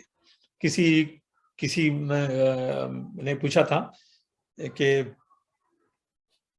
एक ओनली सर्विस के लिए बनाते हैं या अदर वर्क्स के लिए बनाते हैं? सब वर्क्स के लिए बनाते हैं, चाहे सर्वे वर्क्स हो, न्यू लाइन कैपेसिटी ट्रैक्शन, ये न्यू लाइन वर्क्स हो, जीसी वर्क्स हो, डबलिंग वर्क्स हो, इसके लिए भी बनता है, और दूसरे जो भी न्यू वर्क्स हैं उसके लिए भी बनता है। बेसिकली चार्जेबल टू आपका जो 1600 प्लानड है, आपका 36 है, आपका 4200 है, जहां पर भी न्यू वर्क्स हैं, जहां पर नॉन सेफ्टी वर्क्स हैं, उनके लिए 10% आरओआर बनता है। ये इन चीजों में आपको फाइनेंशियल जस्टिफिकेशन की जरूरत नहीं पड़ती है। स्टाफ एमिनिटी वर्क्स में जरूरत नहीं पड़ती है, पैसेंजर एमिनिटी वर्क्स में नहीं जरूरत पड़ती है, ऑपरेशनल एफिशिएंसी में 10% की जरूरत नहीं पड़ती है, कितना भी हो 4%, 5%, उसमें भी आप आप उसको अप्रूव करवा सकते हैं। और जो सेफ्टी वर्क्स है, जो सेफ्टी फंड RRS के, उसमें भी आपको ROR की वर्कआउट करने की जरूरत नहीं है। और जो स्टैट्यूटरी ऑब्लिगेशंस हैं उनके लिए भी आपको रेवेन्यू अगर आपको कुछ वर्क करना है तो उसमें भी आपको you need not workout the 10% rate of return, और रेवेन्यू वर्क्स के लिए भी रेट ऑफ रिटर्न की आवश्यकता नहीं है। अभी हमने देखा है कि जो सेफ्टी फंड है उसमें रिसेंटली रेलवे बोर्ड ने 3-4 प्लैनेट और ऐड कर दिया है, जैसे कि न्यू लाइन्स हैं, जैसे कि डबलिंग है, गेज कन्वर्शन है, रेलवे इलेक्ट्रिफिकेशन है। फिर अगर मान लो वर्क चार्जेबल है सेफ्टी फंड, तो फिर अभी ROR की क्या जरूरत है? somebody में पुट ए क्वेश्चन आपके मन में आ रहा होगा कि अभी तो सेफ्टी फंड का रूल चेंज हो गया, उसमें आपको न्यू लाइन भी कर सकते हैं, फिर ROR की जरूरत है क्या? है, जरूरत है, only for the purpose of getting the work approved. उसके बाद में जो सेफ्टी फंड का जो रिलैक्सेशन दिया गया है, only in case of emergency, कभी अगर मान लो कुछ पैसा नहीं है, इसमें बच गया है, तो इस पैसे से हम उसको ट्रांसफर कर सकते हैं, उसमें उसको जो एक्सपेंडिचर है हम उसको इसमें से ले सकते हैं। It is only provision it has been given, but other rules remain same. जिस तरह हमने डिस्कस किया है, इन चीजों को हमें समझना बहुत जरूरी है बिफोर वी फर्दर गो। तो generally projects costing more than 150 crores are included under demand number 2 for taking up the survey. मान लो अगर 150 करोड़ से ज्यादा है जनरली, ऐसा ये बहुत पुराना फिगर है, एक 10 साल पहले 150 करोड़ का एक आया था फिगर, उसके बाद में उसको चेंज तो नहीं हुआ है, लेकिन हम ये मान के चलते सकते हैं न्यू लाइन्स हैं, डबलिंग है, गेज कन्वर्शन है, इन वर्क्स को, इन प्रोजेक्ट्स को टेकअप करने के लिए आपको सर्वे बहुत जरूरी है। Without survey you can not process this works for the purpose of getting the administrative approval. और फिर सर्वे हम क्या करते हैं, कहाँ से उसको सर्वे का एक्सपेंडिचर कहाँ हम चार्ज करते हैं? डिमांड नंबर 2 में the expenditure on taking up the projects, on taking up the surveys for the major projects is charge to demand number 2। ठीक है, सो जब डिमांड नंबर 2 में इंक्लूड हो जाता है वर्क, तो सर्वे टेकअप करते हैं और सर्वे प्रिपेयर करते हैं, सर्वे वेट करके बोर्ड को भेजते हैं। उसके बाद में जब बोर्ड अगर अप्रूव करता है तो जो वर्क होता है इसमें इंक्लूड हो जाता है directly, demand number 16 in the budget में इंक्लूड हो जाता है। और बाकी के जो वर्क्स हैं वो वर्क्स प्रीलिमिनरी वर्क्स प्रोग्राम द्वारा उसको प्रोसेस करते हैं IRPSM में। तो like smaller works under planet 1600 etcetera, they all these works are sent to the PWP, preliminary works program. It is sent to the board at the time of the REBV for the purpose of getting the administrative approval. हमने मान लो 200 works भेजा है board को, individual railway ने, वहां पर जाने के बाद में और 200 वर्क्स में से केवल 40 वर्क्स ही अप्रूव हुए हैं रेलवे बोर्ड द्वारा, तो those works will be included in the FWP में जब इंक्लूड हो जाते हैं, that is the basis for preparing the pink book. उसके बाद में जब ये कास्टिंग लेस देन 2.5 के lump sum works, umbrella OT works में इंक्लूड हो जाते हैं। इस तरह आपका जो वर्क्स अप्रूव होता है। ठीक है, तो हम थोड़ा डिटेल में जा, मेरे ख्याल से आपको थोड़ा आइडिया लगा होगा कि किनको सर्वे कहते हैं, किनको आइटमाइज वर्क्स कहते हैं, किनको लमसम वर्क्स कहते हैं। सर्वेस मेजर वर्क्स के लिए, itemised works casting more than 2.5 crore के लिए, लमसम और आपके जो लमसम वर्क्स हैं, आपके जो अम्ब्रेला हैं, आपके जो OT हैं, ये पूरे लेस देन 2.5 करोड़ के लिए। ठीक है, सो फिर हम चलते हैं सर्वेस के लिए।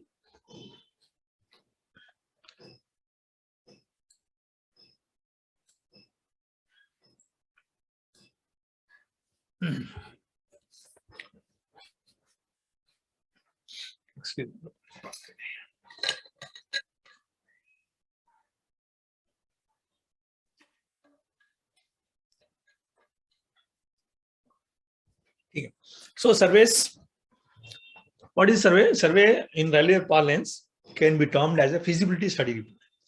feasibility study मतलब ये वर्क आप टेकअप कर सकते हैं, नहीं कर सकते हैं। टेकअप अगर करेंगे तो इसका लागत कितना आएगा, इसमें how much, what is the cost, what would the rate of return. इस लागत पे अगर हम ये लागत लगाते हैं तो कितना हमें फायदा होगा, what is the rate of return.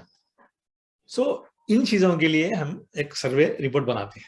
So surveys in railway parlance can be termed as feasibility study reports for taking up the railway projects like new line, doubling, gauge conversion, RE, etc., etc., for the purpose of getting the administrative approval. So there are different modes of investigation of viability of railway projects. They help in decision making. वहाँ पर इस basis पे जो आपके जो survey report बनते हैं, उस बेसिस पे रेलवे बोर्ड ने आपको they'll take up whether to take up the work or not, they'll decide. Or they are the part of planning and project development process. ये सर्विस जो होते हैं, they are the part and planning of the project development. ठीक है. तो ये further और details हैं. Survey as part of the project planning. Assessment of future needs requirement. जब सर्वे करते हैं तो हम लोग क्या करते हैं, future needs जो requirement है उसको देखते हैं.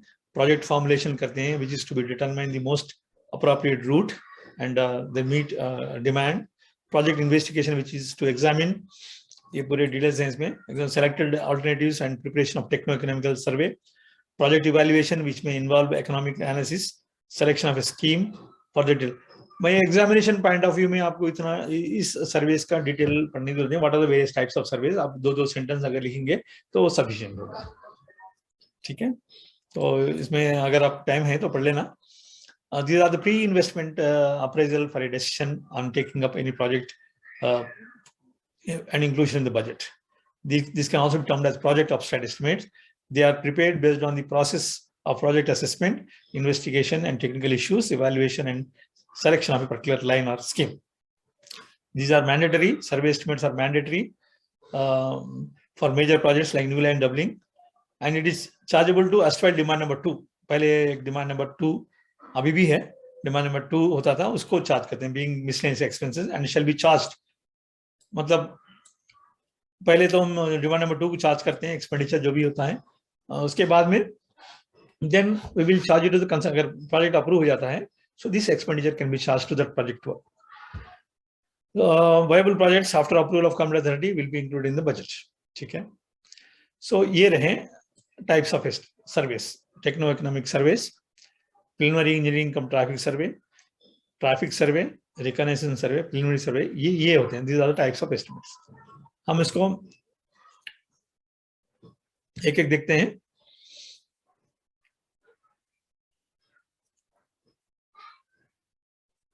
टेक्नो जनरली हम देखते हैं कि हमने देखा 4-5 वेराइटी देखे हैं. टेक्नो इकोनॉमिक सर्वेस, प्रीलिमिनरी सर्वे, रिकॉग्निशन सर्वे, ट्रैफिक सर्वे.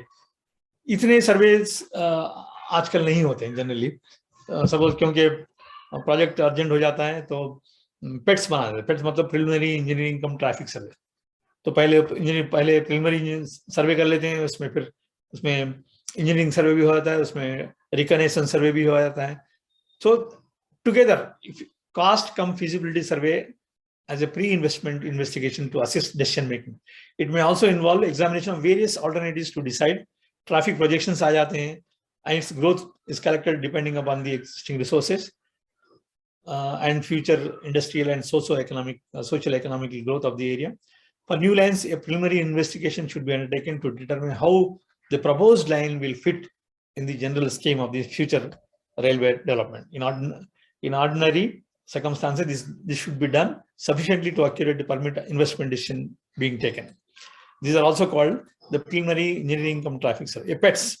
अब अगर आप डिमांड नंबर 2 देखेंगे, डिमांड नंबर 2 पिंक बुक देखेंगे तो उसमें आपको बहुत सारे यही मिलते हैं. प्रीलिमिनरी इंजीनियरिंग कम ट्रैफिक सर्वे, उसमें अलग इंजीनियरिंग सर्वे, अलग ट्रैफिक सर्वे, अलग आपको रिकॉग्निशन सर्वे. ये बहुत कम मिलते हैं आपको, ये इकट्ठा मिल जाते हैं प्रीलिमिनरी इंजीनियरिंग कम ट्रैफिक सर्वे. जब ये work preliminary engineering cum traffic survey for a new line between so and so to so and so, that is available in the pink book and under demand number 2. So demand number 2 में जब include हो जाता है तो these people will take up the survey and then present to the public. एक और एक होता है reconnaissance survey. This process of investigation may be termed as feasibility studies related to long-term planning and to decide priorities, where much detailed investigations are not carried out, and the cost estimation will also be approximate. Reconnaissance survey, it's a rough and rapid investigation of an area with a view to determine technical feasibility and approximate cost of one or more routes. approximate distance and heights with instruments like prismatic compass and clinometer etc. will be taken. But आजकल जो है जो reconnaissance survey कर रहे हैं, it is done with the available data, survey of India maps. These days Google Maps, Google Earth, drones etc. is being used for reconnaissance. आजकल reconnaissance survey take up करना बहुत easy हो गया क्योंकि we have everything on Google Earth maps are there, drones are there, Google Maps are there. इस basis पे हम देखते हैं इसका डिस्टेंस कितना है, इस रूट में कौन से पहाड़े आते हैं, पर्वत आते हैं, इसमें कौन से नदियां आते हैं, ये सभी हम चीजें देख सकते हैं Google. So if aerial photographs are available, field inspections can also be avoided. This much easy it has been made. So reconnaissance survey is only to have a promising route. उसमें कितने दिक्कतें आएंगे, कितने टनल्स आ सकते हैं, पूरे इसको reconnaissance सर्वे में देखते हैं. Preliminary survey instrumental examination of this site selected. हमने रिकनेसेंस सर्वे कर दिया, उसके बाद में सेलेक्ट करा भाई ये एक रूट यहाँ से इस स्टेशन से ए स्टेशन से बी स्टेशन तक जा सकता है, क्योंकि इस सेक्शन में यानी बाधाएं कम है, नदियां कम हैं, इसमें पहाड़ें कम है, लैंड अवेलेबल है, गवर्नमेंट लैंड अवेलेबल है, फॉरेस्ट एरिया नहीं है. So all this details will see and this is done. Okay, select होने के बाद क्या करते हैं, detail inspection examination of the site selected as part of the reconnaissance करते हैं. This is done for close estimation and probable cost of the project. Stacking of alignment with field is not required here. After this, traffic survey is done. ये पहले reconnaissance हो गया, उसके बाद में फिर preliminary survey कर दिया, उसके बाद में फिर हम करते हैं ट्रैफिक सर्वे. ट्रैफिक सर्वे में कितने सिटीज है, कितने स्टेशन हैं, क्या वहाँ पर इंडस्ट्रीज क्या हैं, वहाँ पर कमर्शियल प्रॉस्पेक्ट्स क्या हैं, कितना लोड आ सकता है, ये सभी चीजों का हम देखते हैं. Traffic survey is a detailed study survey on the traffic conditions of an area or section with a view to assessing the traffic prospects and the financial implications of the new line projects, generally done for new lines and doubling projects. Study for forecasting traffic projections and to determine most promising route. These surveys are done in conjunction to reconnaissance and preliminary survey. Viability of cost can be ascertained by working out the rate of return. यहाँ पर जब traffic सर्वे बनता है उसके बाद में हम DCF technique के द्वारा ROR बनाते हैं. उसके बाद में जब प्रोजेक्ट अप्रूव हो जाता है तो फाइनल लोकेशन सर्वे कर लेते हैं, उसमें ये पूरे डिटेल्स होते हैं. व्हाट इज, आपको केवल यही आ सकता है what is final location survey. उसमें this is generally post investment decision, already investment हो गया, डिसीजन हो गया, वर्क इंक्लूड हो गया पिंक बुक में. So final alignment is selected and staking is done, detail plans and sections are prepared and submitted. This can also be a cost cum feasibility survey as a pre-investment investigation. The survey includes stacking, fixing of alignment, requirement of major minor bridges, station sites, yards, junction requirement, formation of bank, RE requirements, availability of feasibility plan, etc. सभी इसमें final location सर्वे में आ जाएंगे. ठीक है, जब जो सर्वे reports board को जाते हैं, डिफरेंट सर्वे जाते हैं बोर्ड को, जनरली मैं इससे फर्स्ट टाइम ही कहा था कि pets preliminary engineering cum traffic सर्वे जब बोर्ड को जाता है, सो जब बोर्ड में डिफरेंट लेवल में उसका इन्वेस्टमेंट डिसीजन हो जाता है. Projects costing more then 1000 crores, ये जाता है cabinet committee on economic affairs, expanded board of members of planning commission, ये लोग उसको एग्जामिन करते हैं. उसके बाद में एस्टिमेट कमेटी भी देखती है इसको, उसके बाद में वर्क अप्रूव होता है more than 1000 crores. 500 to 1000 crores ये मिनिस्टर ऑफ रेलवेज अप्रूव कर सकते हैं, उसमें expanded board of member planning commission भी इसमें हो जाता है. Based on the financial appraisal through, इसके बाद में जो छोटे प्रोजेक्ट्स हैं वो जो based on the financial appraisal PWB द्वारा जाते हैं, ये पूरे सर्वे रिपोर्ट्स द्वारा जाते हैं, ये पूरे यानी preliminary works programme, final works programme द्वारा बोर्ड को जाते हैं approve. Once approved will be included as an itemized work in the pink book or budget. ठीक है, तो और एक इसमें एक छोटा ट्विस्ट है. पहले हमने सर्वेस का how we used to take up the surveys. We used to take up the surveys by including the work in the demand number 2. पहले डिमांड नंबर 2 में हम इंक्लूड करते थे कि भाई यहाँ पर सर्वे, यहाँ पर न्यू लाइन बनानी है, तो इसको सर्वे करने के लिए 50 लाख 1 करोड़ रुपए डिमांड नंबर 2 में आ जाते थे. सो जब पैसा डिमांड नंबर 2 में आ जाता था, वर्क अप्रूव हो जाता था, सो कंस्ट्रक्शन ऑर्गेनाइजेशन में एक सेपरेट सर्वे ऑर्गेनाइजेशन होता है, वो लोग सर्वे टेकअप करते थे, वेटिंग करके फिर बोर्ड को भेजते थे. तो मतलब उसका जो फंडिंग था वो डिमांड नंबर 2 से आता था. उसके बाद एक नया कॉन्सेप्ट शुरू हुआ बीच में, हाल में, कपल ऑफ इयर्स बैक। इसमें एक अम्ब्रेला वर्क इंक्लूड हो गया। मतलब एक किसी रेलवे के अंतर्गत क्या करते हैं, न्यू लाइन प्लान हेड में construction of new lines on Indian railways. Generally क्या होता है, any railway they will have works only pertaining to their railway. लेकिन जब अब ये जो अम्ब्रेला वर्क्स कॉन्सेप्ट शुरू हुआ है, उसमें लोग ये भी कर रहे हैं कि भाई अगर आपको सर्वे करना है, डिटेल प्रोजेक्ट रिपोर्ट बनाना है, तो उसको हर बार हम डिमांड नंबर 2 में इंक्लूड करने की जरूरत नहीं है। So you can include as an umbrella work in any of the railways. Generally आपको देखेंगे नेक्स्ट स्लाइड में कि नॉर्दर्न रेलवे के पिंक बुक, जो ब्लू बुक में जो डिटेल हेड्स होते हैं, उसमें ये लिखता है डिमांड नंबर 2 में, डिमांड नंबर 2 में नहीं, पिंक बुक में लिखता है कि construction of new lines on Indian railways. मतलब आपको एक अमाउंट दिया गया है, सम 10 करोड़ दिया गया है। उस 10 करोड़ को डिफरेंट रेलवेज को डिस्ट्रीब्यूट कर दिया जाता है। एक नोडल डायरेक्टर होता है बोर्ड में। वो लोग क्या करते हैं, जो अमाउंट दिया जाता है under the umbrella, they will give to the various railways depending on the requirement. मान लो अभी southern railway they wanted to carry out one survey as a project report, detail DPR is called detailed project report. तो उनको 1 करोड़ रुपए या 50 लाख रुपए जितना भी रिक्वायरमेंट है उनको दिया जाता है। वो लोग उस पैसे से, उस अमाउंट से वो लोग अपना एक सर्वे करते हैं और एक डिटेल्ड प्रोजेक्ट रिपोर्ट बनाते हैं।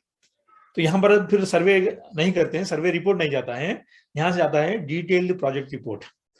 मतलब जिस लाइन में उतने ज्यादा डिटेल सर्वे करने की जरूरत नहीं है, उसमें डिटेल प्रोजेक्ट रिपोर्ट बनता है as part of the umbrella work approved in pink book under plan head new lines and doubling etcetera.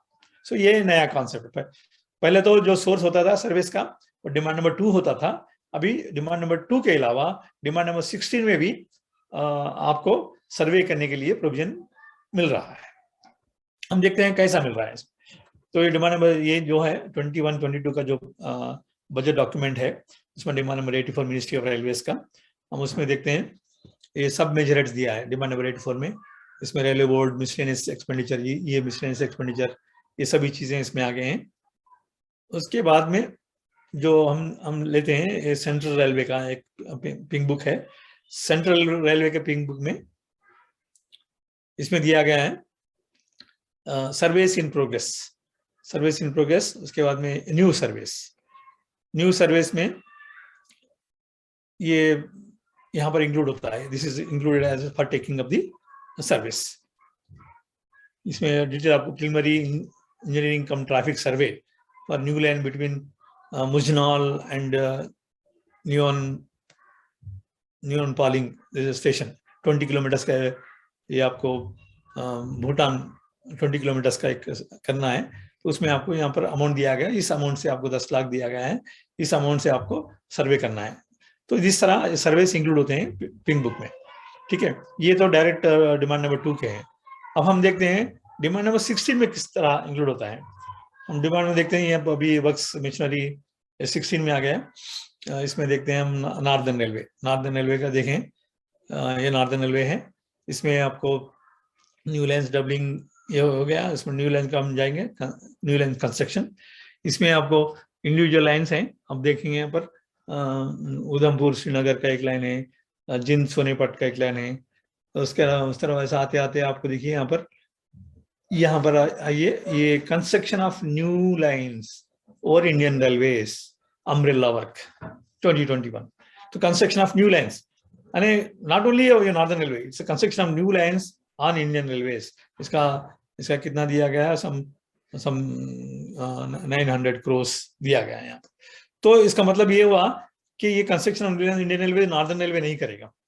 ये अमाउंट इसलिए दिया गया है अम्ब्रेला वर्क के अंतर्गत ताकि आपको सर्वे कर सके। या नॉमिनल दिया गया है 1000 रुपीज, लेकिन इसका मतलब ये है कि you can take up the DPR, you can take up the detailed project report against the umbrella work of construction of new lines included in a particular railway. यहाँ पर ये रेलवे है नॉर्दर्न रेलवे में include हो गया है।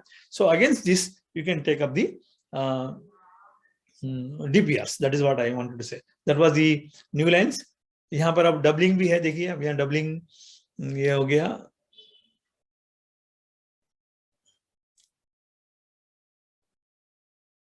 यहाँ देखिए ये हो गया doubling, tripling, quadrupling, flyover, bypass works, umbrella work. यहाँ पर एक अम्ब्रेला दिया गया है। मतलब क्या है, इस अम्ब्रेला के अंतर्गत आप डीपीआर कर सकते हैं, डिटेल प्रोजेक्ट रिपोर्ट बना सकते हैं। You can make the detail project report and submit to the board. You need not include in the demand number 2। You can take up the DPR as part of the umbrella work included in a particular railway. So this इस तरह you are getting the surveys approved either under demand number 2 or under the demand number 16. अच्छा देखिए estimate, हमने सर्वे देखा, estimate is an statement. ये तो आप एक सेंटेंस लिख सकते हैं एग्जामिनेशन में। Is a statement showing the items of work material required with its cost and labor and other charges for carrying out a particular work. There are 7 kinds of estimates हमने देखा है prepared. Except in case of urgent works, all expenditure proposals shall be scrutinized by the competent authority before any expenditure is incurred upon. As per the MSOP, आपको 5 लाख तक का expenditure जो है उसके लिए आपको एस्टिमेट बनाने की जरूरत नहीं है as per the MSOP.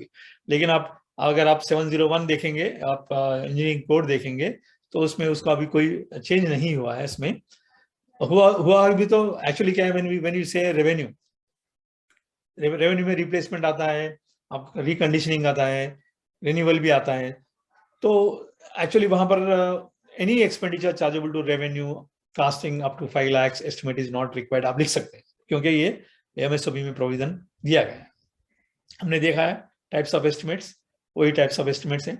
अब हम देखते हैं अपस्टार्ट एस्टिमेट्स और डिटेल में। आपको what is the time now, 16:30।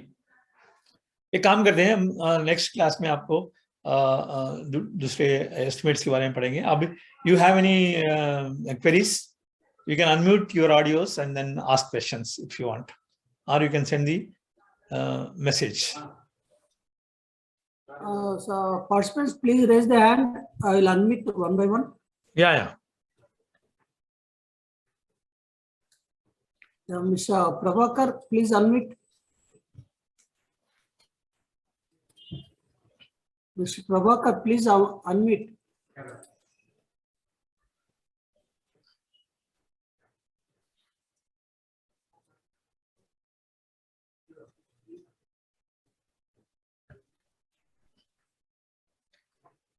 Yeah, next Mr. Galaxy, please unmute. Sir, what is difference between capital and capital fund? Actually both are source of funding.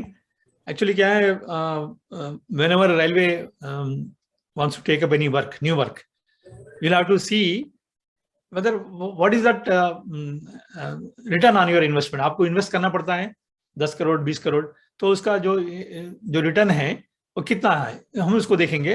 अगर मान लो 10% से ज्यादा अगर आपको इन्वेस्टमेंट आ रहा है, तो उस एक्सपेंडिचर को हम कैपिटल में चार्ज कर सकते हैं। उस एक्सपेंडिचर को हम अपने जो गवर्नमेंट ऑफ इंडिया से जो बजटरी सपोर्ट दिया जाता है उससे हम मीट कर सकते हैं।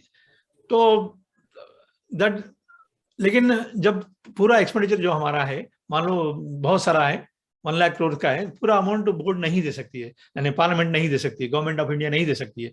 तो क्या कर सकते हैं, फिर थोड़ा वर्क जो भी बचे कुचे वर्क है, हम अपने ओन फंड से, कैपिटल जो फंड है हमारा, जो इंटरनल फंड है, उससे हम उसको मीट करेंगे। We will meet the expenditure from the capital fund from the amount available with us. तो there is no difference, this only difference is the capital is funded by the government of India, the capital fund is internal resource, the rule of allocation is same. ठीक है Sir, please share the PPT in the chat box, sir. Yeah, I'll do that. Before I closing, I'll do that. Yeah. Next, Mr. Gupta, please unmute. Sir, good afternoon. Good afternoon, बोलिए। Sir, plan head wise nodal agency, which railway planning, sir? Which railway? अभी ऐसा है, जो plan advise nodal railway हर railway में एक ही होता है, generally एक ही होता है। जनरल मैनेजर डिसाइड करते हैं। अभी मान लो आपको तो पता है ना कौन सा, अभी एक रेलवे में जो ट्रैक रिलेटेड वर्क्स होते हैं, पूरा जो पीसी देख लेता है, जो Okay, sir. Civil engineering works जो मेजॉरिटी होते हैं वो पीसी देख लेता है, जो एसएनटी वर्क्स है वो जो सीएसटी होता है, जो इलेक्ट्रिकल वर्क्स है वो जो पीसीडब्ल्यू होता है, जो टीआरडी वर्क्स है वो भी पीसीडब्ल्यू होता है। So there are the planned point, the जो स्टाफ एमिनिटीज वर्क्स जो होते हैं वो पीसीपीओ होता है, जो स्टाफ रिलेटेड है वो पीसीपीओ होता है, और जो कस्टमर एमिनिटीज है वो सीसीएम होता है। ये इसी तरह हर रेलवे में यही होता है। But sir, you say Northern Railway is the nodal agency हाँ, for. इसमें अभी जो आपकी अम्ब्रेला की बात कर रहे हैं ना, Yes, sir. Yes, sir. Yes. जो न्यू लाइन में आजकल जो अम्ब्रेला आया है, न्यू लाइन में अम्ब्रेला पहले तो क्या इंडिविजुअल आइटम आता था, उसमें construction of line between A and B बोल के आता था, लेकिन अभी आजकल एक न्यू अम्ब्रेला उसमें दिया गया है, construction of new lines on Indian railways. ये बहुत बड़ा अम्ब्रेला दिया गया है, तो उसको किसी एक रेलवे में रखना है ना। अब अभी नॉर्दर्न रेलवे बड़ा रेलवे है, तो बोर्ड के करीब भी है, तो उसमें उसको इंक्लूड कर दिया गया है। लेकिन उसमें जो अमाउंट को खर्च करने के लिए जो नोडल डायरेक्टरेट होता है रेलवे बोर्ड में, जो नोडल डायरेक्टरेट रेलवे बोर्ड में होते हैं, उस अमाउंट को वो डिस्ट्रीब्यूट करते हैं। नॉर्दर्न रेलवे नहीं करता है, जो रेलवे बोर्ड में जो डायरेक्टरेट होते हैं, जो सिविल इंजीनियरिंग डायरेक्टरेट है, वो अमाउंट को डिस्ट्रीब्यूट करते हैं among the various needy railways for taking up the detail project report. Okay. Okay. Thank you, sir. Yeah, next Mr. Biresh Kumar, please unmute. Biresh. Sir नमस्कार। नमस्ते जी। Sir मैं ये supplemented के एस्टिमेट के बारे में जानना चाह रहा था कि ये रेलवे बोलिए। जो 2.5 करोड़ से कम रहेंगे, हाँ, उसे भी रेलवे बोर्ड के अप्रूवल के लिए भेजना पड़ेगा? ऐसा है, जो मैं इससे पहले आपको बोला था कि GM can approve 2.5 crore, fine, anything beyond that it has to go to board. So मान लो इससे पहले आपने एक वर्क अप्रूव करवा लिया है कि 2 करोड़ का, आपका जो सप्लीमेंट्री एस्टिमेट है, मान लो वो 2 करोड़ हो गया और 1 करोड़ हो गया, सो 2 + 1 कितना हो गया, 3 करोड़ हो गया। So more than 2.5 it has to go to board. Supplementary estimate क्या है, कंप्लीट स्कोप चेंज है वो। सो जीएम अगर 20% के अंतर्गत, जीएम 2.5 के अंतर्गत उनके पावर में कितना भी सप्लीमेंट्री, कितना भी एक्सेस वो अप्रूव कर सकते हैं। अगर टुगेदर अगर ये बियॉन्ड 2.5 की जाता है तो फिर बोर्ड को जाएगा। Okay sir, okay, thank you. Yeah, next Mr. Sanjay Kumar, please unmute. Good afternoon sir. Good sir afternoon. बोल रहे थे हाँ, इसका ऑडियो मिलेगा सर क्या? आपका जो आप लोग जो लेक्चर देते हैं सर, हाँ ये हम हाँ, लोग को वो मिलता लोग, तो- हाँ, यूनिफॉर्म जो हमारा तारना का ब्रांच है, तो वो लोग अप्रूव करते हैं, वो अपलोड करते हैं। तो कहाँ से मिलेगा ये तो सर नागेश? जो भेजते हैं सर, ये तो मटेरियल तो मिलता है, ये ऑडियो नहीं मिल पाता है सर। ऑडियो नहीं मिलता है, अच्छा, हम देखते हैं। Sir, all the recordings will be uploaded, sir. It will take just 1 week time. Okay okay, Uploaded. ठीक है। Yeah, Sarla ji, please unmute. हाँ नमस्ते सर। नमस्ते नमस्ते जी, बोलिए। सर ये जो डीसीएफ मेथड है सॉरी जी, सर इसको जो इसका डीसीएफ मेथड क्या है ये तो हमको पता है सर, लेकिन जी। नॉर्मली इसका उपयोग भारतीय रेल के परिप्रेक्ष्य में किस प्रकार इसका उपयोग किया जाता है और कहाँ पर होता है सर, इसको थोड़ा सा समझाइएगा एज ए 20 नंबर क्वेश्चन के हिसाब से।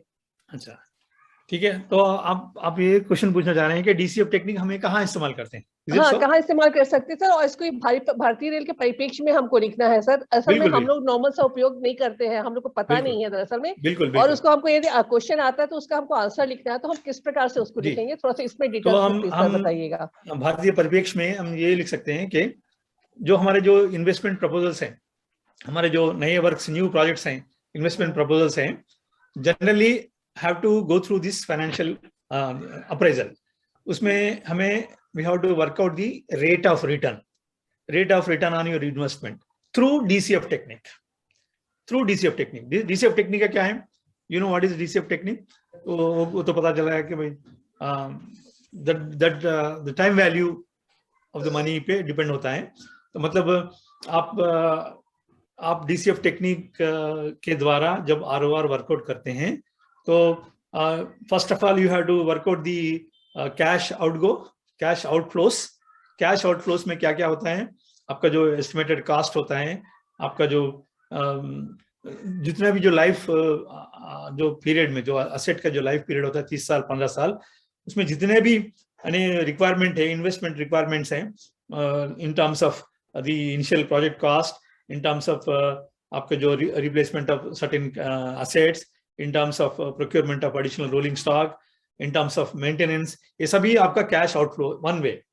The second scenario will be cash inflow. Inflow क्या आता है, आपको अगर नई लाइन बनाई है आपने, 30 किलोमीटर 100 किलोमीटर नई लाइन बनाए हैं, तो उस नई लाइन बनाने से आपको रेवेन्यू आता है। सो रेवेन्यू हम तो 5 साल के लिए तो रेवेन्यू हम वर्कआउट नहीं करते हैं, 5 साल के बाद जो रेवेन्यू आता है over a period of the life of the asset, 30 साल 25 साल से 5 साल से 30 साल तक जितना भी रेवेन्यू आता है, that is inflows. So outflows और इनफ्लोस को क्या करते हैं हम, एक फार्मूला होता है, आपके एक्सेल में भी बन जाता है, otherwise you have formulas in finance code. अब ROR IRR बोल के फार्मूला होता है अपने एक्सेल में IRR फार्मूला होता है। आप कैश आउटफ्लोस और इनफ्लोस डालेंगे तो आपका रेट ऑफ रिटर्न दिखाएगा, उसमें पूछेगा what is your life of the project, what are your cash outflows, what are your cash inflows, तो आपका जो रेट ऑफ रिटर्न आ जाएगा, IRR बोलते हैं उसमें, इंटरनल रेट ऑफ रिटर्न और rate of return one and the same. तो उसमें जब कैश आउटफ्लोस और इनफ्लोस डालेंगे, आपका जो IRR आएगा, that is the benchmark for deciding the financial justification of the project. That is the benchmark. So वो 10% से ज्यादा आ रहा है, मतलब the project is financially justified. So your DCF technique is used for assessing the rate of return of the project to decide whether we can take up this project or not. Whether we can include the project in the budget or not. So उस परिप्रेक्ष्य में DCF का technique का उपयोग होता है। मैं आपको अगर if you are so interested, I'll the next class I'll give you DCF technique में किस तरह बनता है उसका मैं आपको एक स्लाइड दे दूंगा। मैं इसी में अदरवाइज ग्रुप में डाल दूंगा, मैं ग्रुप में जो DCF टेक्निक का टाइम रहा तो हम डिस्कस करेंगे, नहीं तो फिर आपको मैं इसमें डाल दूंगा, ठीक है? विनोद लोग क्या सेंड करा क्या? Yeah, next Mr. Akash, please unmute. Hello sir. हाँ जी बोलिए। सर पूछ रहे थे डिमांड हेड 16 के under sir plan head 29 and 30 में जो भी काम होता है सर, उसका सोर्स ऑफ फाइनेंसिंग क्या लेंगे sir? Sir safety fund, sir DF4 safety fund RRS के सर, वो सेफ्टी उसमें क्या है, DF4 में जो होता है वो S&T major projects under S&T 30 plan 33 जाता है उसमें। अच्छा, जो 29 30 इसमें जाता है, किसमें आपका सेफ्टी फंड। लेकिन सेफ्टी फंड में रिसेंटली एक करेक्शन आया अभी कि आपको दूसरे प्रोजेक्ट दूसरे प्लैनेट भी इसको चार्ज कर सकते हैं, लाइक न्यू लाइन्स भी कर सकते हैं, ट्रैफिक फैसिलिटीज भी कर सकते हैं, कस्टमर एमिनिटीज भी कर सकते हैं, इलेक्ट्रिकल वर्क्स भी कर सकते हैं। ये भी कुछ करेक्शन आया बीच में, मैं अब इसमें इंक्लूड कर दिया हूं, मैं मेरे स्लाइड में आपको दे दूंगा सर। तो फिर मेनली S&T वर्क्स जाता है सर DF4 में, DF4 में जाता है, और DF4 में जाता है और RRS के में जाता है, RRS के में जाता है और आपके इसमें भी जाता है, किसमें आपके सेफ्टी फंड में आता है। सेफ्टी फंड सर मतलब डिपेंडिंग ऑन द फंड, आजकल क्या है फंड किसमें है उसको डालो, ऐसा सिस्टम हो गया। ओरिजिनली क्या है DF4 था, उसके बाद में गवर्नमेंट ऑफ इंडिया RRS के फंड दी है तो उसमें डालेंगे सर। अभी तो सेफ्टी फंड में भी परमिशन दिया गया है। तो सर कोई अगर वर्क होता है सर, कुछ भी सेफ्टी रिलेटेड वर्क होता है तो सर उसका financing, source of financing sir किस में माने जाता है सर इन जनरल? सर कौन सा वाला पिकअप होता है सर, पहले RRS के या सेफ्टी फंड या DF5? नहीं, पहले तो DF4 होता है, पहले DF4 होता है, क्योंकि ये तो ऑर्डिनरी है, आज रहेगा कल जाएगा, तो उसको DF4 में लेते हैं। S&T जो प्रोजेक्ट्स हैं पूरे DF4 में लेते हैं हम। लेकिन RRS के अगर फंड्स हैं तो DF4 से RRS के भी ले सकते हैं। That depends on the availability of funds. Sir तो फिर अगर कोई काम अगर शुरू हो जाता है तो सर सोर्स ऑफ फाइनेंस क्या चेंज हो सकता है या? बिल्कुल हो सकता है। अच्छा, बिल्कुल हो सकता है सर। शुरू में हाँ सर, काम जब शुरू पता है मुझे, थोड़े ऑडिट वालों ने ऑब्जेक्शन लिया है कि इसको चेंज किया है, लेकिन आप उसके लिए क्या है, मान लो एक साल आपको फंड इसमें RRS के में दिया गया है, हमने इनिशियली आपको DF4 में था, लेकिन अब RRS के में आपको फंड आ गया है, तो उसके लिए आप एक छोटा एक एस्टिमेट बनाइए, मतलब एक एब्स्ट्रैक्ट बनाइए, बना के अप्रूव ले लीजिए कॉम्पिटेंट अथॉरिटी से उस साल के लिए, ताकि उनको हम बोले सकें कि भाई हमने तो अप्रूव लिया है, depending on the availability of funds हमने इसको चेंज कर दिया है। सर एक डेफिनेट टाइम लिमिट के अंदर ही सर वो होगा? ऐसा कुछ नहीं है, मान लो 4 साल चल रहा है काम, जी सर, 4 साल 5 साल चल रहा है, शुरू में जी, आपको DF4 में फंड्स आ गए, उसके बाद में फिर आपको RRSK में आए, उसके बाद में फिर अच्छा सर, तो चेंज कर सकते हैं, मतलब डिपेंडिंग कर ऑन दी सकते हैं, जी सर। अवेलेबिलिटी ऑफ फंड्स कह सकते हैं। तो सर उसके पहले एक एस्टिमेट सर, जस्ट एक एस्टिमेट भेंट करा लेना पड़ेगा? बिल्कुल बिल्कुल वेट कराना पड़ेगा और अप्रूवल ले लेंगे DRM से, अप्रूवल? DM से। जी जी। हाँ ओके सर। सर अगर एग्जाम में आए तो कोई भी लिखने से सर चलेगा या नंबर काट लेगा सर? उसको बोल दीजिए, अगर ऐसा है अभी ऑल जो की आजकल दे रहे हैं, मैं अभी let me be very clear, जो की दे रहे हैं लोग वो अपने उसमें से पुराने गाइड्स में से उसमें से लोग दे रहे हैं, अपडेट नहीं कर रहे हैं। So whenever you write such answers, आप लिखिए in view of the recent introduction of RRSK and ये safety fund, it would be better to take an approval before incurring the expenditure if there is some change in the source of funding. आप लिख दीजिए sir. लेकिन sir multiple choice में लिखने का जगह कहाँ है सर? अभी तो मल्टीपल चॉइस में तो नहीं लिख सकते हैं, मल्टीपल चॉइस में ऐसे क्वेश्चन भी नहीं आएंगे, आप बेफिक्र रहिए। अच्छा okay sir, okay sir, thank you sir, thank you sir. जी जी जी। Next Sarla ji, please unmute. Sir ऐसे जी, ही जी। मेरे क्वेश्चन ये मेरे सेम ऐसी क्वेश्चन है, ये प्लान है 53 और DF फंड सर, दोनों पैसेंजर एमेनिटीज का खर्च है, तो जी। सर इसमें क्या कुछ अमाउंट के आधार पे कुछ डिसाइड होता है कि DF फंड में जाएगा या प्लान है 53 बिल्कुल में नहीं, जाएगा? बिल्कुल नहीं, पूरे ऑल द वर्क्स पहला पता है related वैसे to customer amenities, now passenger में छोड़ दीजिए, all the works related to customer amenities will be charged under 5300।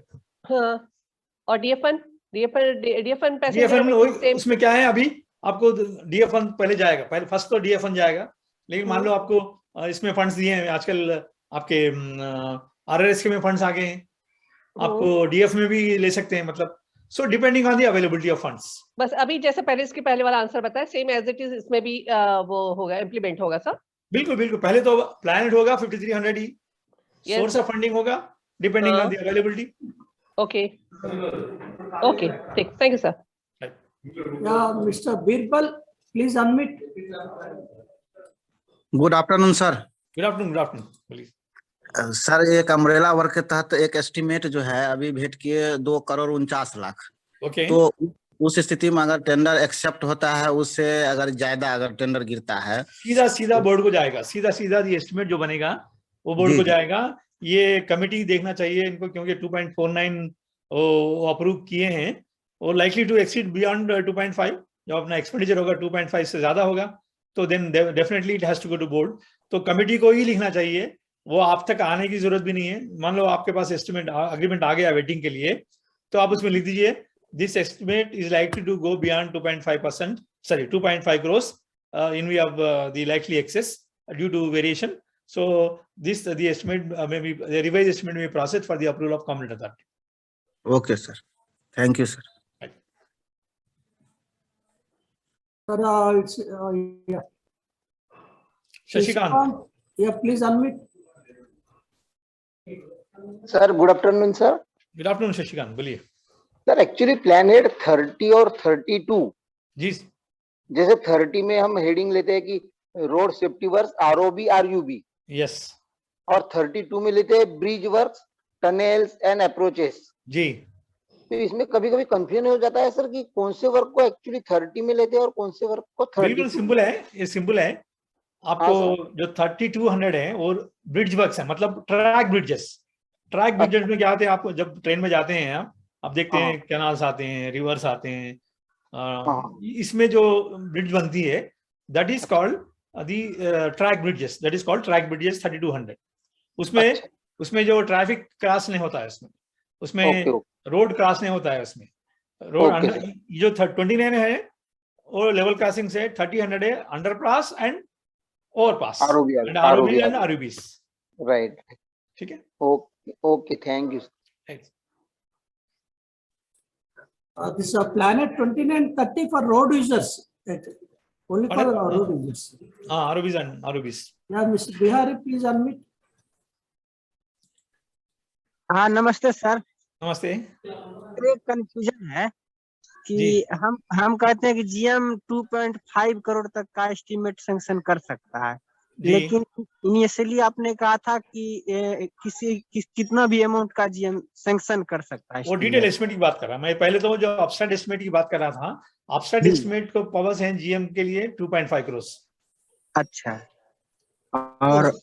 और जो डिटेल एस्टिमेट है, मान लो बोर्ड ने अप्रूव कर दिया एक अपस्टार्ट एस्टिमेट 10 करोड़ का, तो जीएम उसको फुल अमाउंट सैंक्शन कर सकते हैं। डिटेल एस्टिमेट 1000 करोड़ का अप्रूवल हो गया बोर्ड से, तो जीएम डिटेल एस्टिमेट 1000 करोड़ का कर सकते हैं।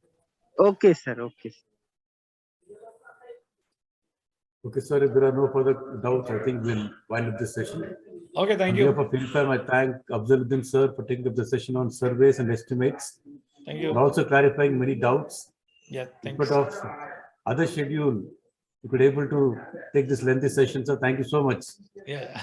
Also, thank all the participants. We'll have next session on Monday. The session starts at 3 p.m. Thank you all. Thank you so much. Have a nice weekend. Thank you.